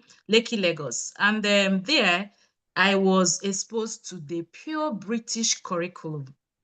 I am so grateful too, whenever I look back. I've been there in Buttercups, and it was a good exposure for me to practice with pure curriculum, pure British curriculum. Thanks to the management of Buttercups. They were so good, honestly. Well, when I felt like I've seen it all in classroom, I decided to know what administrative aspect of education is all about. So I tried going in for, of course, my master's and everything. And then I had to go in to head a school. The first school I headed in Nigeria was Rose Bay School. In fact, we started from the scratch, me and my team. I thank God for that team. We really started from from the scratch, because it was a new school then. So I stayed in Rose Bay School for some years before I still decided that I need more. I've seen it all in my country. I told myself it's time to explore the other continents. And that was how I left my country for another continent, and that's specifically the European continent. However, before I left, I've already set up a club I called Teen Circle Club, because I became interested in the teenagers. I was interested in knowing how far to, help them in their self-development. I didn't stop there. I also had to open a hub on WhatsApp for my teachers, for my co-colleagues, and all teachers and educators that are interested to join the Tutors Hub, where we share resources, collaborate and all that. I didn't still stop that. I had to open a consultancy, educational consultancy, that I called Shukrani Consult. Why did I call it Shukrani Consult? That would be a story for another day. So Shukrani Consult came up with what we presently enjoy, this platform that is called Voice of the Teachers Conference. It's an initiative that we started in the year 2022. So this is the fourth time we are doing this conference consecutively, for the fourth time. And I believe by the fifth year, that is next year, we are going to take it to another level. Without wasting much time, permit me to share my slides so that we can dive in. Sorry, you've not What, finished. No. what did I not say? You didn't tell us that you won a whole teachers competition on national TV. Oh my goodness. Okay. Okay, that's true too. She has already said it. That's true. I was opportune to, go in for a competition in my nation, that's Nigeria. So in my eyes, I didn't realize you were here. So yeah, I went in for a program that has to do with teachers, and that was in 2019. Yes, and I won the competition, in fact, which actually helped me to for the first time move out of my country, yes, to Dubai. It was an exposure. I guess that was actually what started prompting me up to realize that, wow, I need to go understand how other continents manage their educational system. Yes, after that 2019, the hunger, grew more. And so I started making the plans that, wow, I think I would like to, step out from my own continent. And as God could have it, 2023, it was a dream come true. And thank you, Ijeoma, for reminding me about that. Yes. Okay. Without wasting much of our time, I hope I've done justice to this for people that have been disturbing whenever they go through our program, that we need to hear from you. So without wasting much time, I will be presenting, of course, like every other person, the theme that says AI-powered learning. However, my own is streamed to a topic that is the unspoken word of AI, artificial intelligence, the future of learning. Now, there is something about this topic. Let's go to my second slide. If you look at the second slide, you can see that there's a robot there, but it's not really a complete robot because there's also a human hand and then the robot's hand. Okay, I have a story around this, just a brief story. Okay, I was thinking about it, when in fact, as a matter of fact, it was Ijeoma, the person that just asked me to finish up what I started. She was the one that said, let's take this topic. The theme, she was the one that picked it. Because sometimes when I'm trying to struggle with stuff, I also meet my own people. They are my team. Now, of course, we are in the same team. We are a team. So I had to meet her. She said, Vivian, we are picking this topic. I think we should go with this. And I said, Ijeoma, I came to you and you picked this one. No problem. We are taking it, So since then, I've been thinking about this, preparing for it, because I want to do justice, not just from maybe only AI trying to tell me what to do, what to say, but I want it to also be my opinion coming out from my own being, okay? Now, you can see the human hand and then the robot hand. There's a story around this I came up with. Remember that the supreme almighty creator who created man also now looked and said, okay, let man not be alone. And then he now said, we have to give the man a helper. And then the helper had to be nobody else but the women. So we women became the helpers. If you don't want to call a woman, you can actually call her a helper. And we are doing a fantastic job because honestly, men can't live without us. Permit me to say that. Any man that don't agree with me, this is my own opinion. Okay. Now, man and woman, we started living on this beautiful planet, right? All of a sudden, man and woman thought about it and now said, oh, I think both of us, we need another helper. But remember that we are limited, okay? So man and woman came up with something else they called robots. They called AI, that's artificial intelligence, okay? And this artificial intelligence became our helper. And I want to say that is why we will always have it at the back of our mind that human and AI are in partnership, because AI is our helper now, whether we like it or not. It has come to stay. Somebody just told us something. She said AI is not going to replace anything like our learning, but it's going to unlock it. So it's going to help us to unlock a lot of things. When God made woman, he didn't say woman is going to replace the man. No, but we are going to help them. In the world, we are supposed to be alone. Anyway, this was just my own thoughts and my own opinion that I said I was going to share with every one of us. So before I go to the next slide, I would like to ask everybody listening to me, you are free to answer. I'm not going to call anybody. My question is, why are you here? Why is it that you left everything you can be doing right now? You can be sleeping right now, but you just decided to, let me click and comment in here. Let me click and comment. Why are you here? Because I want to believe that even when you see the topic, you can decide to go and Google it and know one or two things and just leave, without entering this place.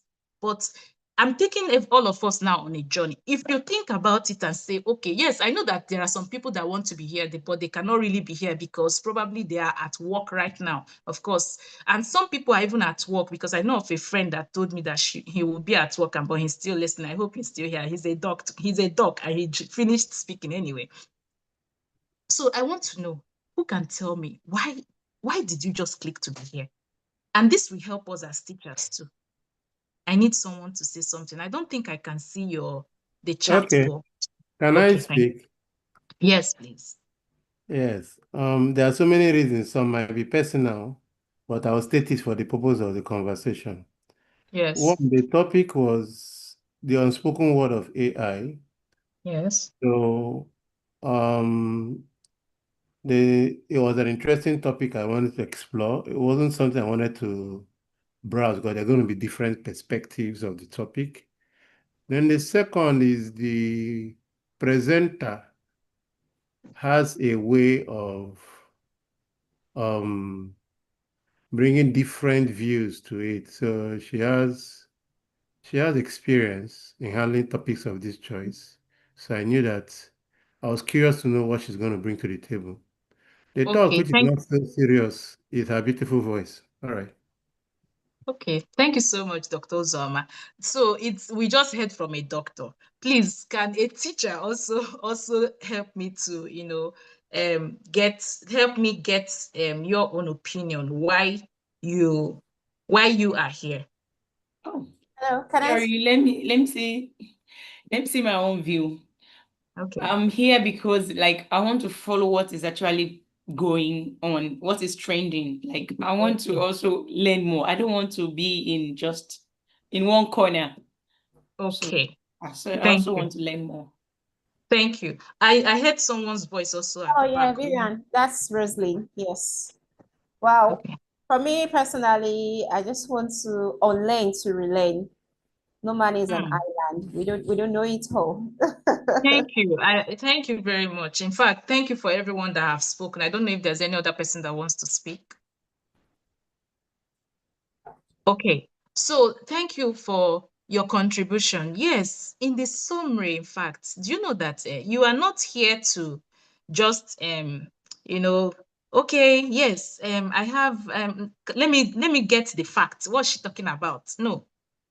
You are not here to just the knowledge. Not really. Do you know you are here because you want to listen and have that critical thinking? That's just why you are here.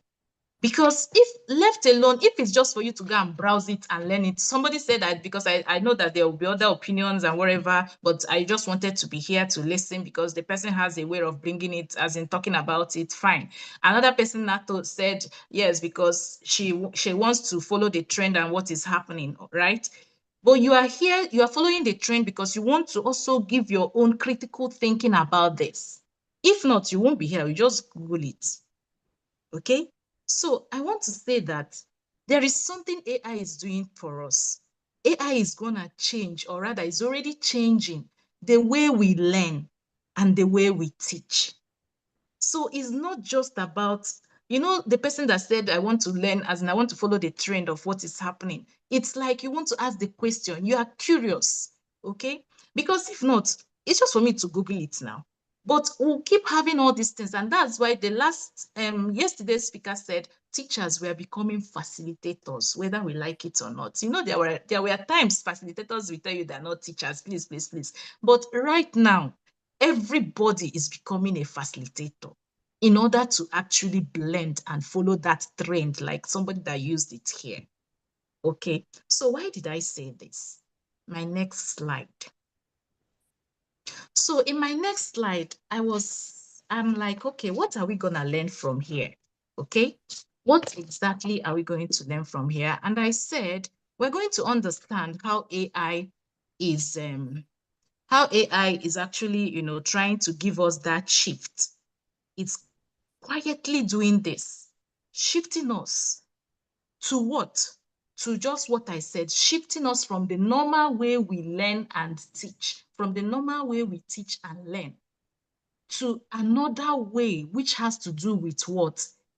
The totality is about creative thinking and creativity. Remember, I started with creation. And there's something I don't know, Uzoma, you might be I'm happy that a doctor is is in our midst, okay? Because I've also come to realize that, or rather, I read it and I think I believe it, that most of us, we die without even using half of our, as in what we have, the brain, without making use of half of our brain storage, or, Actually, I can't quote it very well. Actually, 1/10 of the brain is not used. Uh-huh. Okay. Do you know why? It's because we just grab knowledge and just get it and just store it in that place that after everything, it's just storing info, storing knowledge. Now we don't really need that. What we need is skills. Skills that will help us to, practice and invent, practice and create. The knowledge, once I need it, I have a place to tap. Boom, boom, boom, bring it out for me. So we should all be very grateful that AI is here. I can remember the first speaker that spoke, and that it helped me to talk about Maria Montessori. And I'm like, Dr. Maria Montessori, I think when she was, coming up with her method of teaching, she never saw this year coming. Okay? Yes, she must have had this, but AI is trying to even tell us, you see what Maria Montessori did. Because Maria Montessori believes that the learner, it should be in charge. She believes that the learner is all about using your sensory organs, to perform, to work, to showcase, to create, to learn, to, in fact, they believes in personalization. Let's even summarize it. Personalized learning. She believes in it so much. So where am I taking us to? Why are we talking about AI, the unspoken word of AI today? We'll be talking about it because we need to understand what AI is doing, trying to shift us, okay? We need to also recognize the evolving rules of these stakeholders, of all of us. What are now our rules? Because we are changing. The rules are actually changing. And honestly speaking, I hope that the whole stakeholders, both the owners of the schools, the teachers, the students, we understand this, because if we are facilitators, we really need to also coach these children, mentor them, so that AI doesn't become distractions to them. Okay. And the third objective I'm having here is that we are evolving. We are evaluating both the opportunities and the challenges, because no matter what, we have bad and good. We have advantage and disadvantages. Okay. So once again, I'm taking us to the main proper case study of what we have. In fact, it's going to be an interactive class. So look at this. Just take a look at what I have, the picture I have. I believe is clear. You as a teacher, as an educator, as a lover of education, if you enter this classroom, when you enter this classroom, you're a teacher. Let's assume that you don't know anything about AI. Okay, let's assume that, yes, you are learning, you are beginning to even hear about AI. Okay, what can you deduce from here? What can you deduce from here? What can you, feel when you enter this classroom? Because this is a classroom.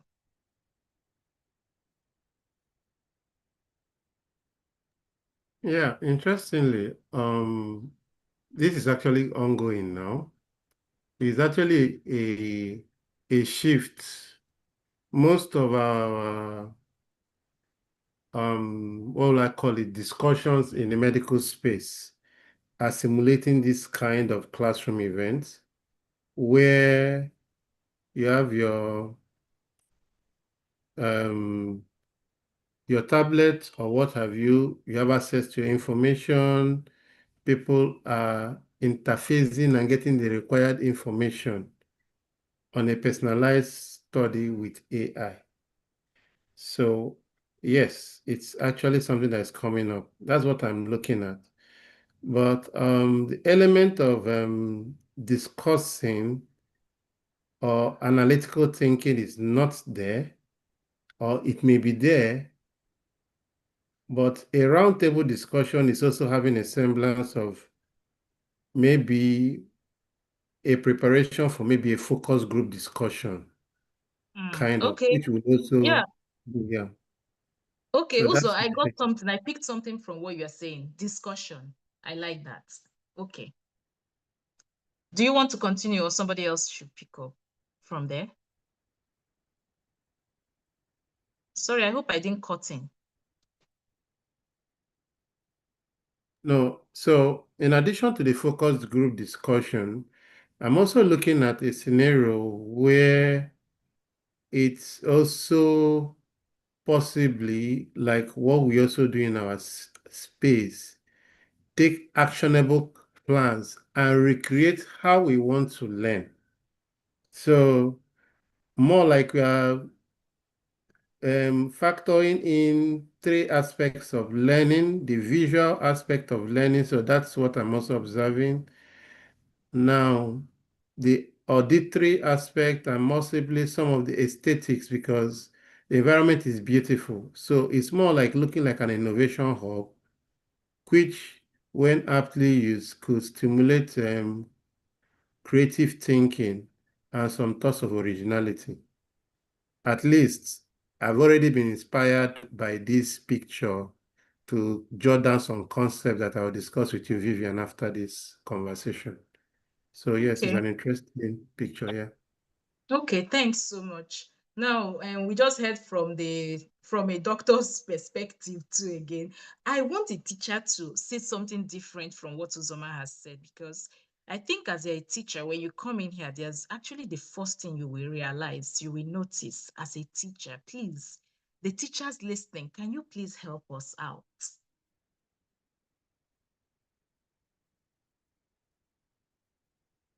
Everything is Uzoma said. I just picked the points. So the discussion aspect, the originality, the style of learning, I picked it out. But I want someone to say so, a teacher, please, in the next, let's say, just say something. If you just look at it, what can you say?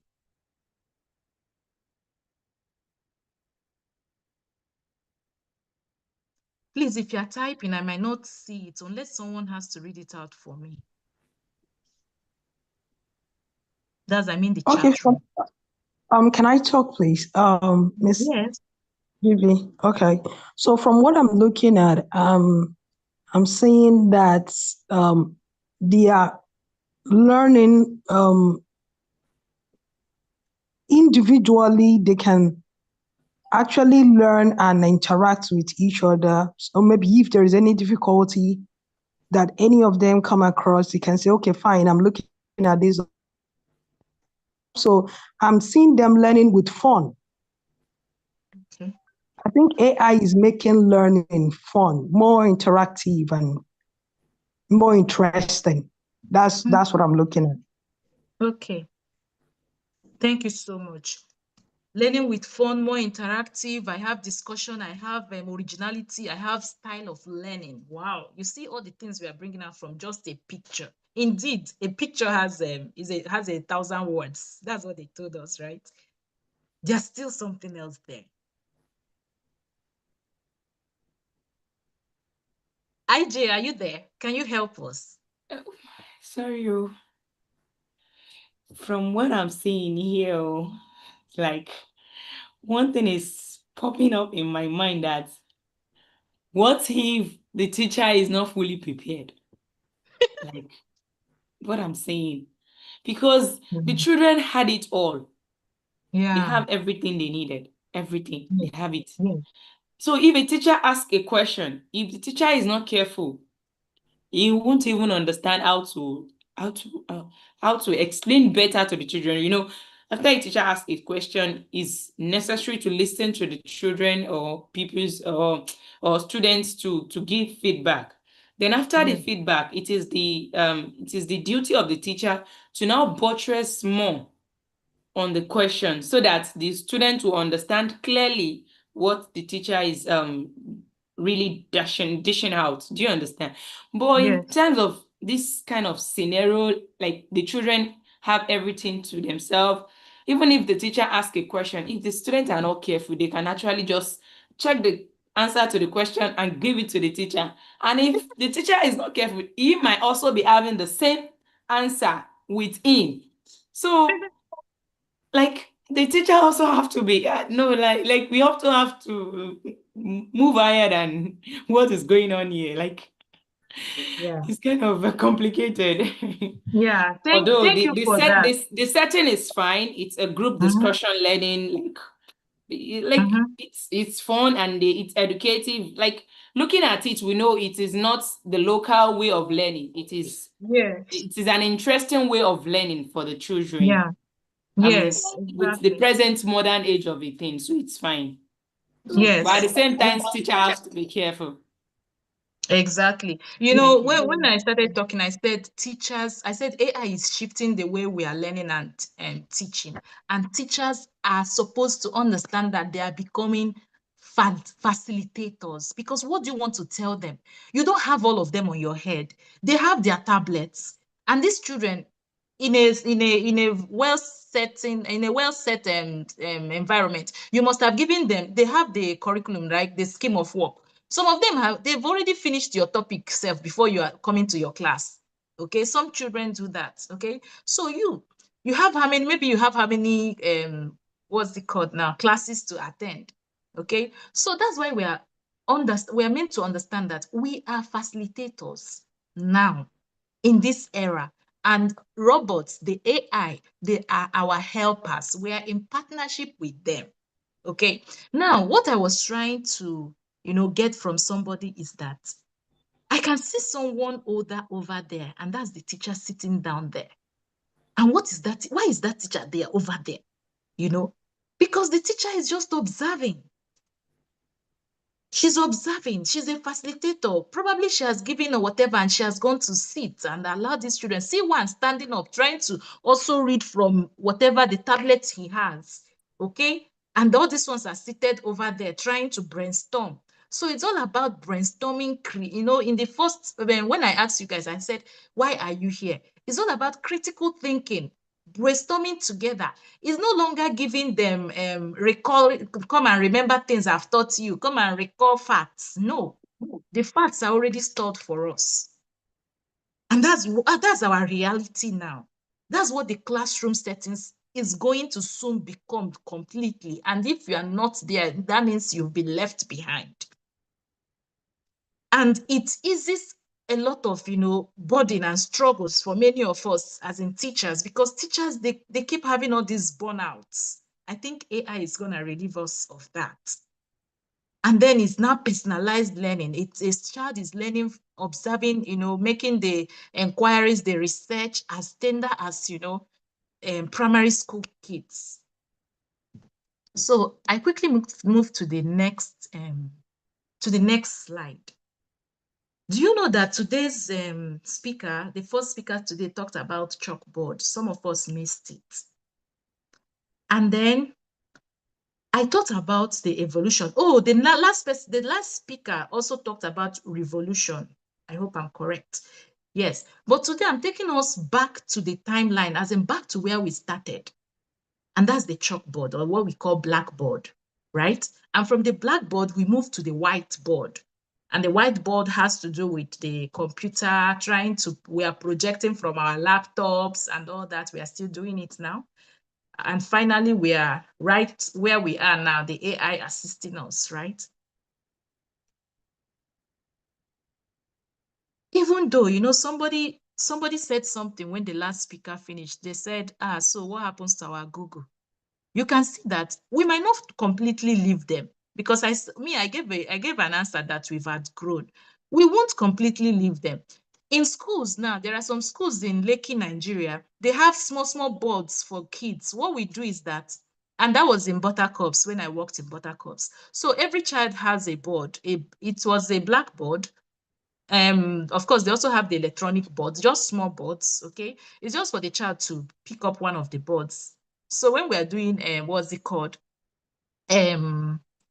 mental maths, okay? So mental maths, every child has their own destiny, and there's a timer there, okay? So we set the timer. The timer is already set. And when you ask a question, the child uses the board to do whatever. If the child is finished, the child just keeps the board, so you know that he or she has finished.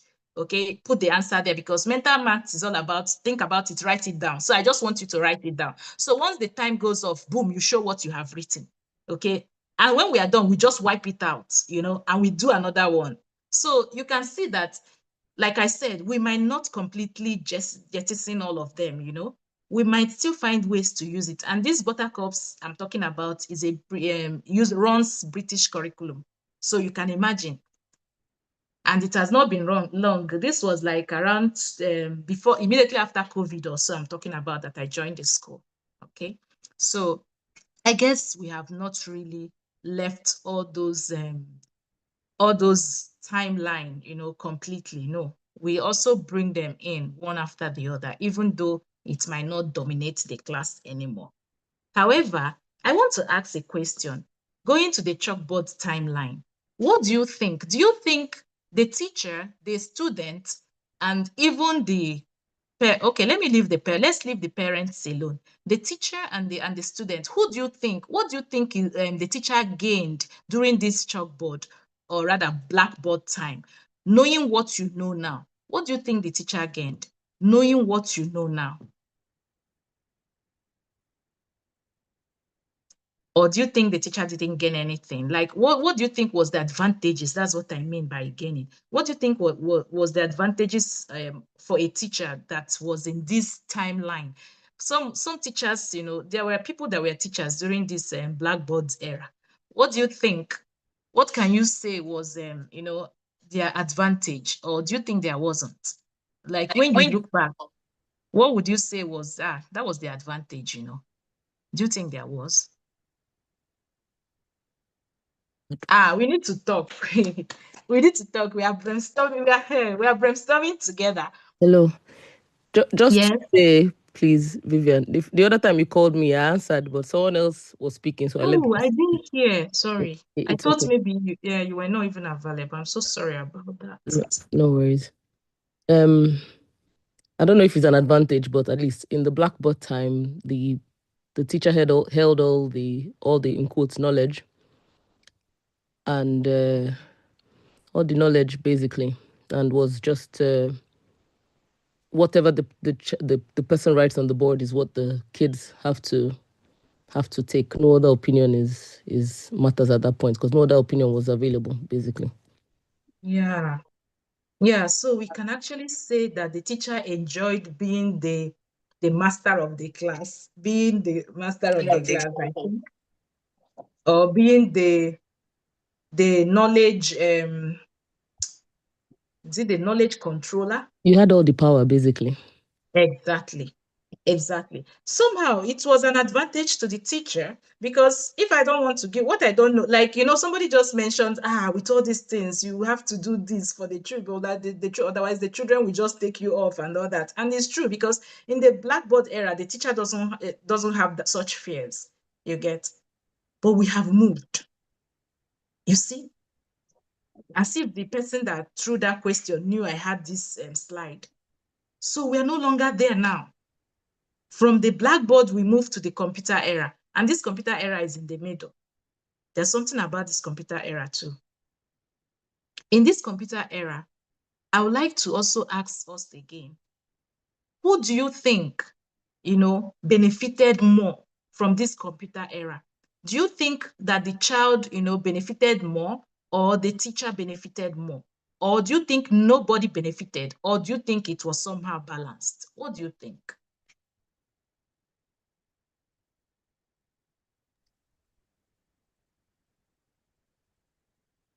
Can I say? Because I think I'm in computer era.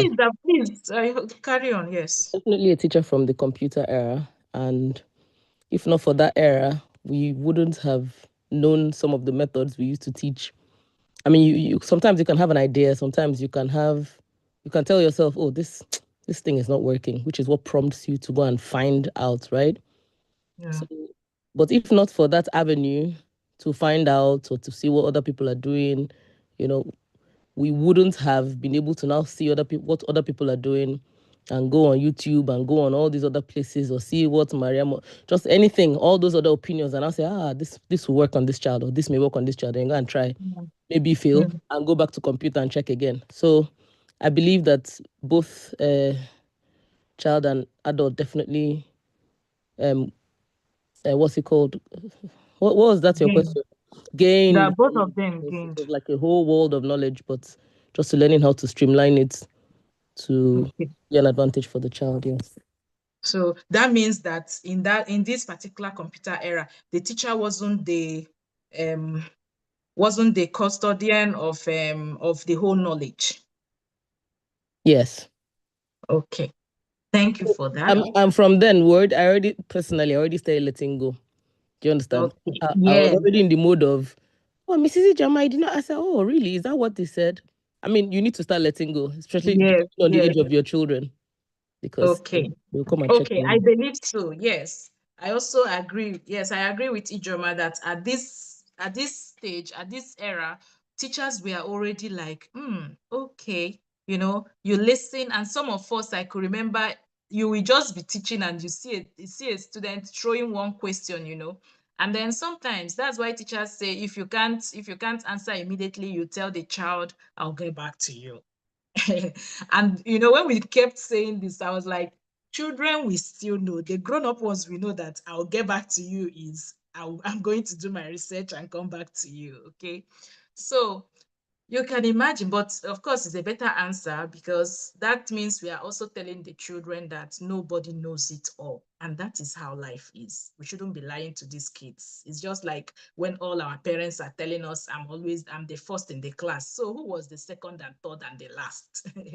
There was a time that debate was on. Okay. Now, from there, we moved to the present level, the present timeline that we are in now. That's the AI assisted. So I'm throwing the same question again. At this stage, who do you think is gaining? Is it just the teacher or is it just the students? Is it that none is actually gaining or is it that both of them are actually gaining? What do you think? Because all we are talking about is what? Learning, teaching and learning. And this will help us so that we plan better for these kids. What do you think, please?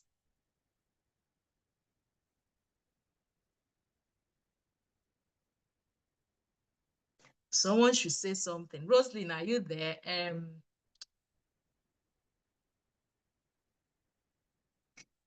Has Roslyn left? If someone is not talking, IJ, please, you can also help us out on that. It's just my opinion. No, I know that they'll both gain, but that only depends on how creative and how well planned the teacher is. Still using it based on the needs of your children, they'll definitely both gain. Okay. Yes, thanks for that. Yeah, I believe that they will gain too because at this level, the teacher doesn't have much work to do because I believe during the computer era, we really did a lot of work, okay? But in this AI era, it's just for you to, know how to ask your AI, artificial intelligence, to assist you, okay? And then it does your work for you. Just know how to. So it means that still, like the previous speaker said, you need to be aware. You need to be knowledgeable of how to make use of your assistant, the AI assistant. Okay. And yeah, if you're able to do that, it means you are shifting the learning and even the teaching, and you are grooming these learners to be self-motivated, to be self-learners too. Okay. So in your absence, they can even teach themselves and also teach their peers, which is a very good development if it will continue. And every teacher will say, yes, I'm going to be making use of this AI assistant. Okay. So trying to understand how AI has really moved. Before then, anyway, I decided that I must bring in this man's taxonomy, that's Bloom's taxonomy. Why did I bring this up? I needed to, because I looked at it. I was like, well, I don't know if anybody has realized that if you ask the ChatGPT anything, okay, it's going to give you if you ask a basic question, it's going to start from there and supply it. But when it finishes, it doesn't just leave you there. It goes to the next one. I don't know if you've observed that. So at the time, I took my time to understand what the GPT was doing, why he was even prompting you to ask you, do you want me to give you this? Do you want that? And I realized that this guy is actually taking us to somewhere. And there's if you realize there's a place you will finally stop, and it smiles and tells you that you have reached it. There's I don't know, it's not always the same, but it's something like, finally you have done this or something, but it will now give you the end result. And the end result is like the AI is now happy that it has helped you to create something, So as someone that's interested in, content creating, I started, looking into it. That was what I realized. Okay. So by the time it helps you, finishes everything, it now tells you, you can now share this with your people. You understand? So you find out that, okay, it has helped you to create, to reach to the level of the peak, which is what? The peak of that knowledge, which is what? Creativity, So that was actually what the Supreme Being did. The omniscience man, he did creativity, the creation of man, the creation of woman. That's what he did. And remember, when we have our kids, we are calling it, we are procreating. And that is what AI is trying to do, to help us do all these things, to do what? Help us to create in our own human form. Even though we are hearing about robots trying to help people put to bed, but honestly speaking, well, we'll keep looking at how that one will work, because it has a lot. That's anyway another topic for another day. Okay, so when I came up with this, I was like, okay, we have passed this, remember, because if we are teaching kids now, or we are trying to get feedback or whatever, we are not really trying to say, remember, recall, or ask them questions that will just make them say, just the basic concepts. We have passed this. AI helping us has passed, because the kids, if that's what we are feeding the kids, and then we are stopping there, you've not done any job. So AI is trying to tell us that I am here for you to help that child to remember, to understand, to apply whatever it is that they have understood, to analyze it and evaluate it in order to do what? Invent, which is creativity. So it means that this Bloom's taxonomy, and this man came up this thing how many years ago, when we were not even born, and he's still working with us. He's still with us, living with us up till now. Those people in those days, they were really very, I don't know, we should honestly be challenged and do more. So, because I was thinking, by the time I checked when this guy came up with his taxonomy, it's years ago. I wasn't born, and we're still making use of it. Yes, I know that they changed one or two things, but then it's still from there, from his foundation, they built up this, And that's what we are using presently. And that's how the AIs are working for us in the educational system. Okay. So it's no longer about just trying to stop, maybe as a teacher who is now a facilitator, you are just trying to give children the basic concepts. You've not done anything, because that basic concept, they can put it immediately, and AI is giving them the basic concept immediately. They don't need you. So as a facilitator and as a teacher, you'll be thinking, what is it that I can help these children? I want them to own this lesson. I want it to be their own. I want them to have this self-mastery. Now, it's no longer going to end in, do you understand me? It's not going to end there anymore. What is the, as in understand? No, we're not just stopping there anymore. Of course, we have never really stopped there. It's just that sometimes we are like, okay, the overall examination, what do they understand? Maybe this, We are all aiming now. If the world is going to inventions, that's where we are going to. So it's no longer explain, discuss, because the children, like the previous slides we saw, the children were busy there discussing. They were discussing, they were learning. So the children have this self-mastery of taking themselves to that understanding level of the Bloom's taxonomy. So we are leaving that place, because the children can do it comfortably for us with us just doing supervision. Okay, just guide them, be their coach, and lift them to that level of understanding. And for application, what is it all about? Is these children using the information they have gathered? Your children, the information you have made them gather, not the one, you're not giving them just info. No, they have also researched. When it is like, I did this work by myself, you have actually put in energy and time. So it is you, and if you are sleeping, they ask you, you will know. It's just like when you see the copier and the copyee. You know, when we are writing exams, you normally say this person copied from this person. If you call the person that copied from the original person, the person will not be able to explain something for you. But if you call the original owner of the work, the person will put you through, and immediately you already know that this is the owner of the work. Okay, so now in applying, these children are trying to execute the knowledge they have gathered, they have discussed among themselves with your help as the facilitator. This is what AI is doing for us. This is actually the word of AI being in partnership with all of us. And then what is it that we are talking about, the children analyzing? Analyzing is not actually applying.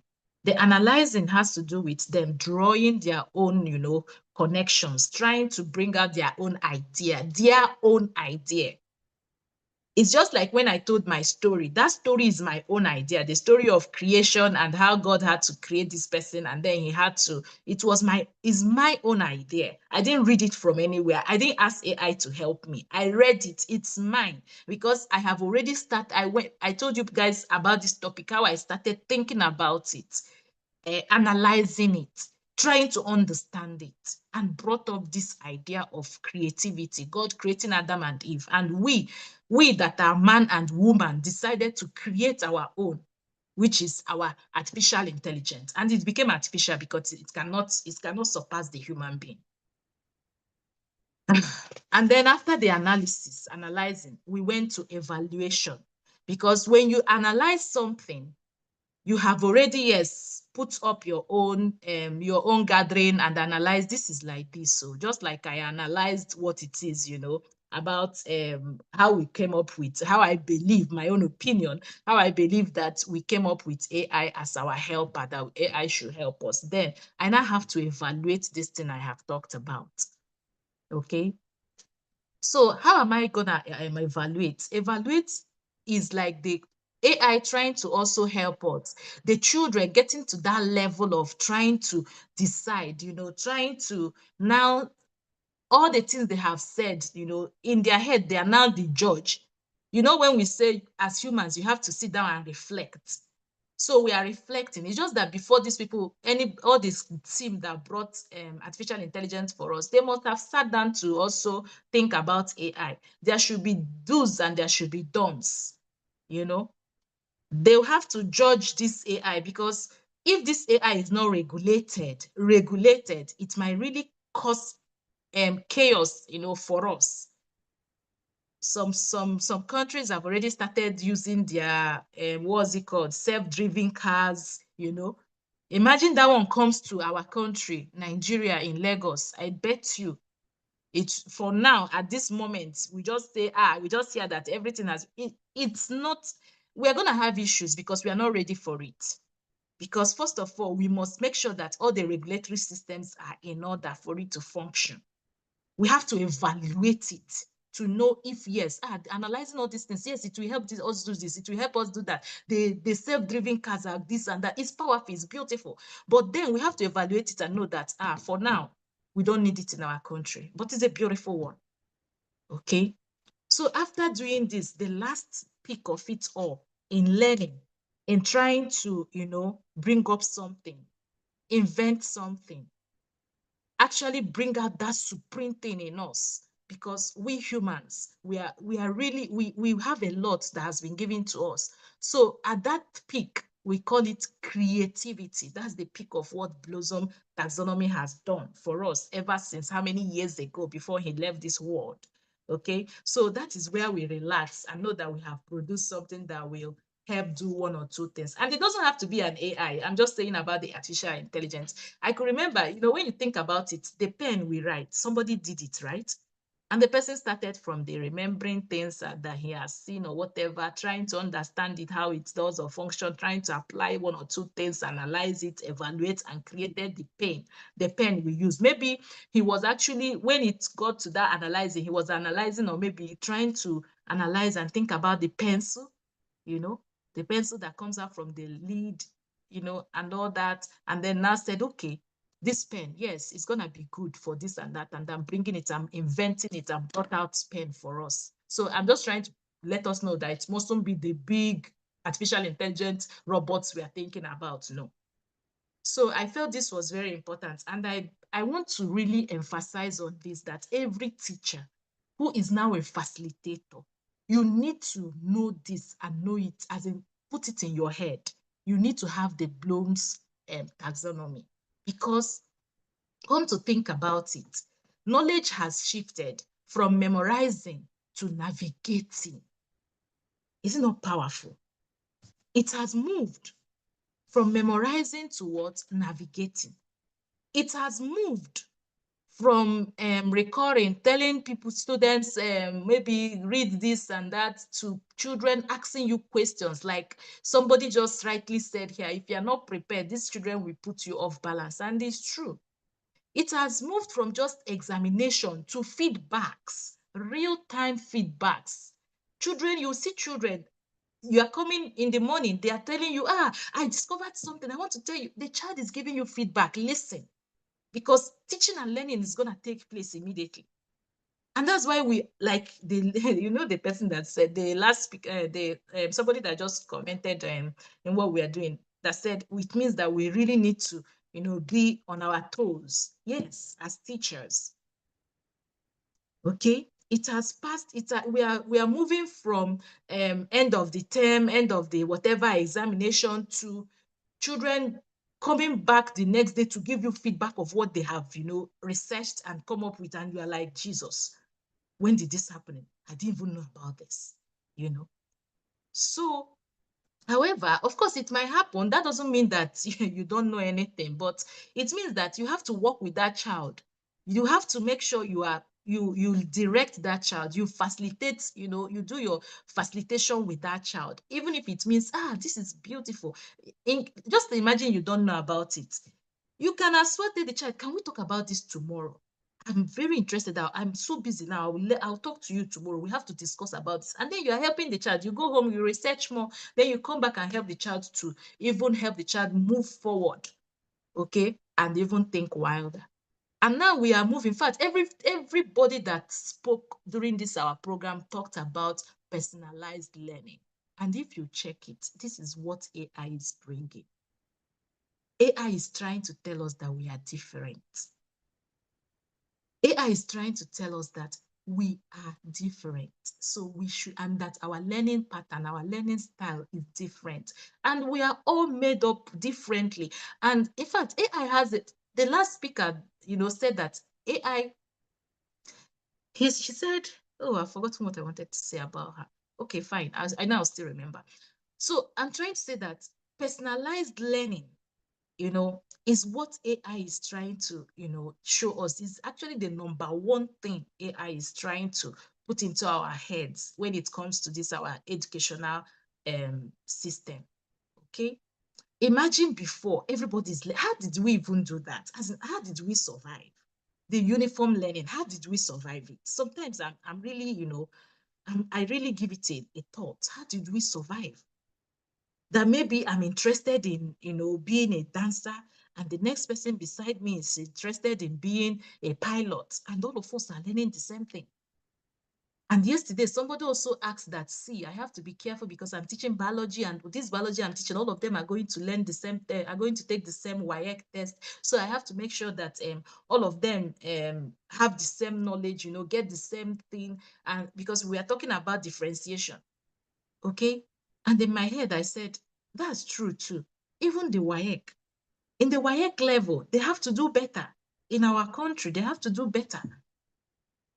The WAEC exams, the exams, the scripts, the exam questions, there's a way we can have that. There was a time they tried it out. I don't know if they are no longer doing it because I'm no longer in the WAEC level, whatever. I don't know. There was a time they did that type A, type B, type C thing. I don't know if they still do it. But I believe that with this AI, personalized learning is going to tell everybody, if you are not following this path, that means you are not doing the right thing. Because we are moving from the normal platform of one size fits all classroom style to try to adapt that platform that says, okay, I recognize you and I'm tailoring all my lessons, to fit you as a learner. That's it. Like we said before, when I showed the Bloom's taxonomy, knowledge is shifting to skills. It's no longer dump all your knowledge on me. I don't even want to have it on my head because I just want to leave my head for creativity. Okay, the AI is there to help me with the knowledge skill. I need those skills. I don't need it to stop on the knowledge you are dumping on me. I need to convert this knowledge to skills. Okay, so we are shifting from memorizing, to what? Emphasizing on creativity, problem solving, creative thinking, and all that. It's still about what? Bridging the skills gap. Bridging the skills gap. It's all about skills. It's all about what can you do? There's something I also noticed. Most of us, we pack a lot of certificates, but do we have the skills that certificate entails? That's another thing. I knew there was a time also this one was viral. It was like a debate. Many people packing certificates. There's nothing bad in packing certificates. Pack it though, but the skills, are you able to deliver? Because even in the workspace, what they are looking for, what can you do? They are not saying which certificate do you have. Of course, they want to know that, oh, yes, you have gone through this training, you truly have this certificate. But imagine when they look at all the certificates and it's all about wow, wow, wow. However, you cannot apply the skills. That means you stopped at that level of the level of remembering. That's the level of facts on the Blossom taxonomy. So you cannot apply the skills. So that's very important for us to understand where AI is shifting us to, for us to understand the evolution that is happening around us, okay? However, we are talking about this AI. We also know that, of course, everything that has advantages must always have disadvantages, because we are going to be talking about moving from equal access to new divides. And yesterday too, a speaker talked about this, and he took us to the rural area of Nigeria. And it was quite interesting. And that made me kept wondering, are we ready? Are we ready with this AI coming into our country like others are really opening up their minds for it? Is it truly going to be for everyone, or is it just going to be, the access is just going to be for the limited few? AI is bringing opportunities, but also risk of widening the gap will really be very, very high. The probability is going to be high, especially in my own dear country that I know about, because it's going to be who has access and who has been left alone, or rather left behind. And the first speaker of today talked about this. Imagine a country, my own dear country, where we even suffer for light, like light, electricity, or is it where network? When you buy how many naira airtime, before you know it is finished, and you are left behind. I could remember doing one training like that, and most people from the East, they had to leave. After my training, I needed feedback, and most of them were like, we don't have light. Others were like, the credit finished. And I felt so bad.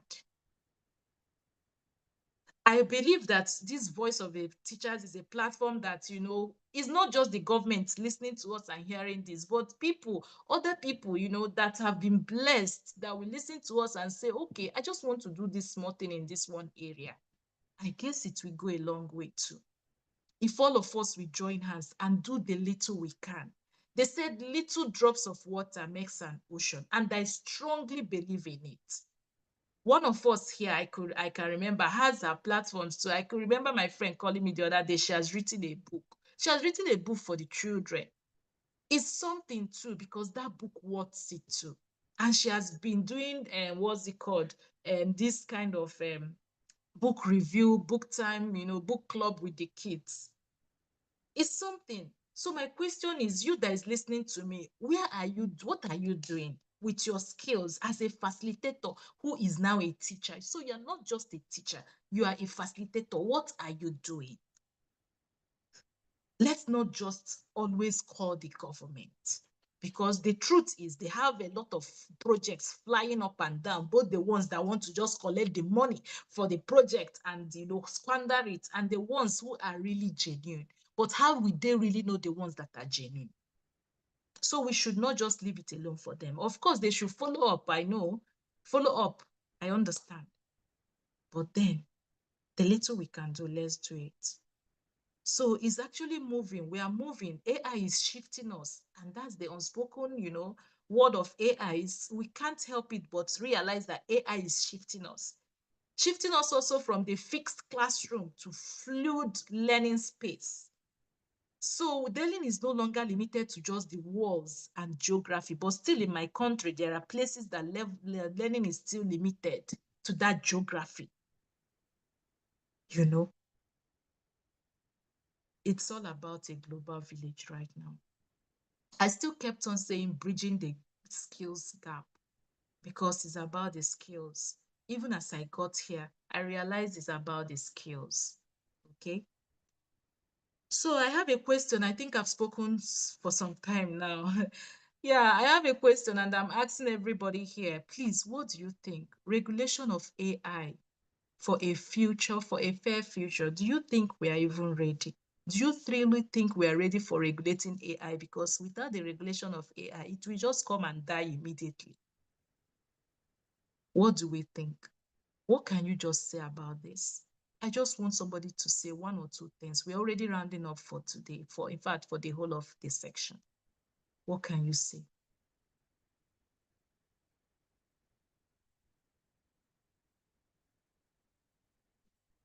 Hello.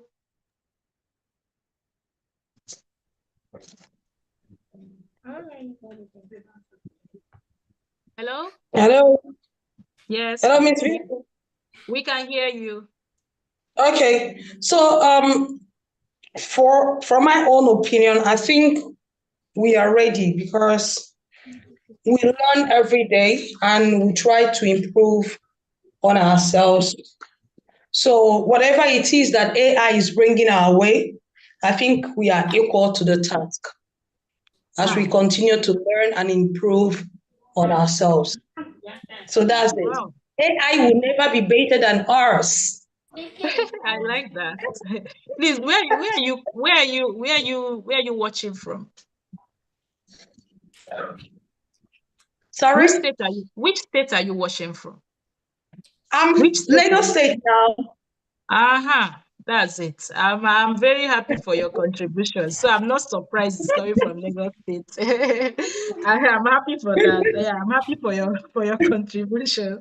And I didn't miss my guess that it should be Lagos State or Abuja. Thank you for that.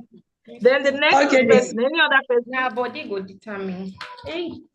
Please, can you mute yourself? Any other person? From my own hands, yeah. Yes. A very big question. Looking by Osun State, where I'm familiar with. Yeah. Beside in Ogun State, where I'm also familiar with, and like, fine. When I was at Abuja, it was interesting. In fact, we are ready. In Abuja, they are ready. Lagos, fine. But you see other states, Ogun State too, partially ready. And some British states in Osun State as well. Wow. But looking by other states, let me say, if the government is ready, teachers are ready. Wow, I like that conclusion. Thank you for that. Any other person? Uzoma, are you there? I would like to hear from your own aspect, from your own side. Uzo, are you there?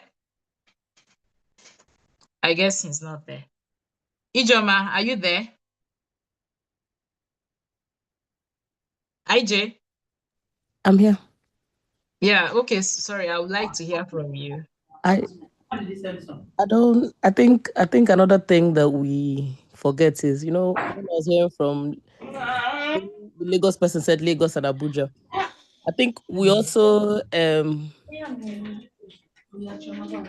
I, sometimes when I'm talking about education in Nigeria, do you understand? And I'm saying, man, when I was maybe in Lagos, I forget that when I was when I was teaching in Lagos, I was teaching in a private school, right? Not Yes. a public school, right? Yeah. So this Lagos and Abuja that are ready. Is it the common man that is ready or the rich people's children? But anyway, that's topic for another day. Yeah. Please, I wanted to make a comment. You remember Okay. when you were saying when a child has found out some information and they come to you in the morning, so to speak, right? Yes. I don't think our work is to try to know every child's passion, right? Because Okay. as they say, we cannot teach children the knowledge for tomorrow, so to speak. There's a way they say it. Do you understand? Is the Okay. skill set. Yes. Do you understand? Can you make a presentation? Can you speak in front of? Yes. Can you, do you have certain skill sets? So I feel like if a child should come to me with some information that I have no freaking clue about, I'm not even going to tell you come tomorrow, and I'm not. I'll tell the person go and put it in a PowerPoint so that you can present it in class. Do you understand? Like, just Yeah. take the work back to the child, but attach a skill set that you want the child to practice. Super. Okay. If the child By so doing, you've already facilitated it for the child. Do you that's what I'm understand? saying. So you don't need to Yes. gain. You don't need to. No, you don't. Yeah. Yes, I understand. Yeah. Yeah, maybe I didn't. Yeah, I didn't clarify that Oh, side, this aspect. I knew that you knew what you meant, but just to say it so that Okay. so that we all don't focus on putting pressure on ourselves to know everything because we Okay. don't know everything. Okay. If the Yes. child struggles with Yeah. visual presentation, like making a collage, send the child to go and make a collage. Use it Yes. as a way to strengthen something that the child usually in quote runs from, or a way of just presenting the knowledge to the rest of it. Sure. A shy child or a child that doesn't learn the way other people learn. Anyway. Yeah. Yes, I completely agree with you. Yes. So let me also, like, from what Ijoma just said now, yes, that's true. A child coming to you does not mean okay, you look at it, it doesn't have anything to do with your, whatever it is you guys will be learning or whatever. But children can be very funny like that, because I've actually witnessed such a thing. He had a news or whatever. Me, in those days, I'm not really very interested in politics. Yes, because it annoys me most of the time. So you see these kids trying to talk about it so much with passion. Maybe it's from their family. Of course, most of them, they have their parents in politics and all that. So me, sometimes I'll just like, okay, oh, that's cool. I will encourage the child, and then of course, like you said, of course, I will give you assignment to go look out for it by yourself. That's true. But from what Ijoma is saying, it's all about us not burning out ourselves, because actually it's normal not to know everything. In fact, nobody knows everything, and that's true. So don't be that anxious. Oh, I don't know. So relax, because always remember nobody knows everything, and it's fine for anybody to know that. Okay, you don't know that part, but you have to be wise in trying to guide and then facilitate certain things for our kids. So that's it. Well, when we are talking about regulating AI, of course, it has to do with the regulation bodies, the regulatory bodies. It's not just only the government, all of us are involved. All of us, whoever you are, once you are living, we are all involved in regulation. However, of course, there are stakeholders that must be the final ones to decide and all that, okay? So why I said all of us is that no matter how small you are building it as a development, you are doing something, you are regulating from your own end, it's a development that is, taking place small. That's why we must really not wait for the government. Just like Ijoba said, when we're talking about the regulation in Lagos, are we talking about the private schools, with the children there, or are we really talking about the government schools in that Lagos state? And that made sense. Again, is that if we can truly regulate our AIs, know how to regulate it for the future, that means creating a better future for one another, for all of us. And in conclusion, honestly, for today, I want to say that the greatest shift is not in technology itself, but in how we prepare learners for the future shaped by it. So this was, in fact, the totality of what we are talking about. How are we preparing our learners because of the shift AI is trying to make? And with this, I want to say thank you to everyone that has joined us right from the beginning to the end, the 1 to the 3 of this program. I really appreciate all of you for joining. I don't know if anybody has anything to, any question, any suggestion. Hello, Vivian. This is Yeah, Rosalind. yeah, I'm listening. Oh yes, it's just I just want to express my sincere appreciation, for putting this together and for other team members as well. It is not easy. Just want to say a very big thank you to you and to the entire team. Great, well done. Hopefully by next year we'll do better and greater things more than what we achieved in 2025. So thank you Thank so you much. so Yeah, welcome. Thank you. I appreciate that. Thanks so much. Any other person?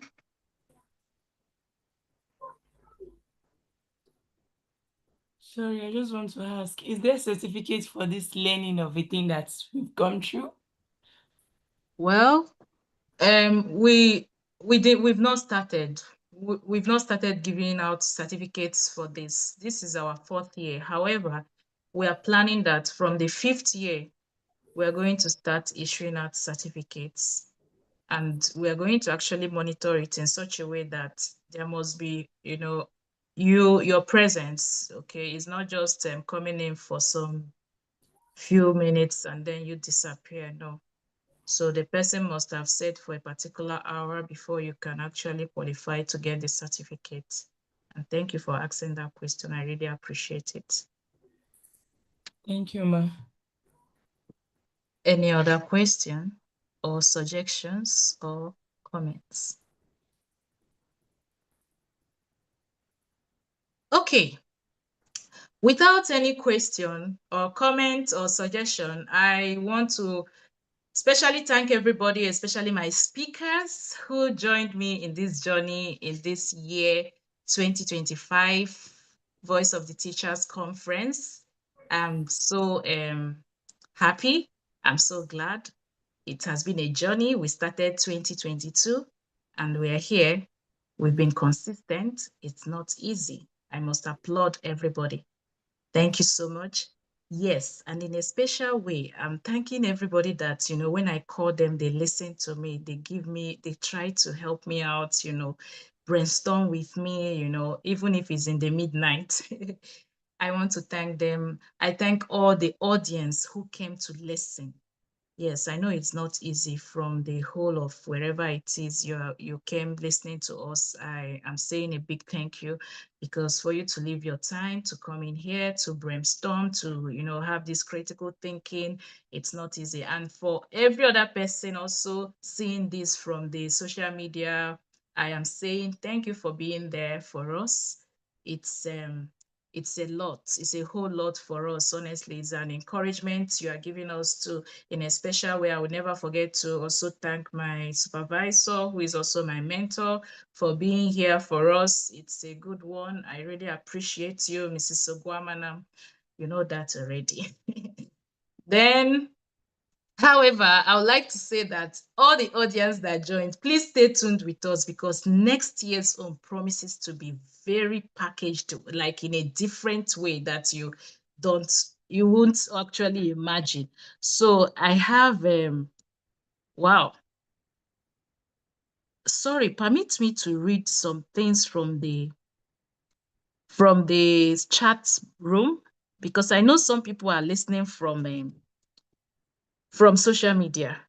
So I have someone saying that appreciation for the convener of the Voice of the Teacher Conference. Even UNESCO will handle this topic this week. UNESCO is handling this topic next week's September.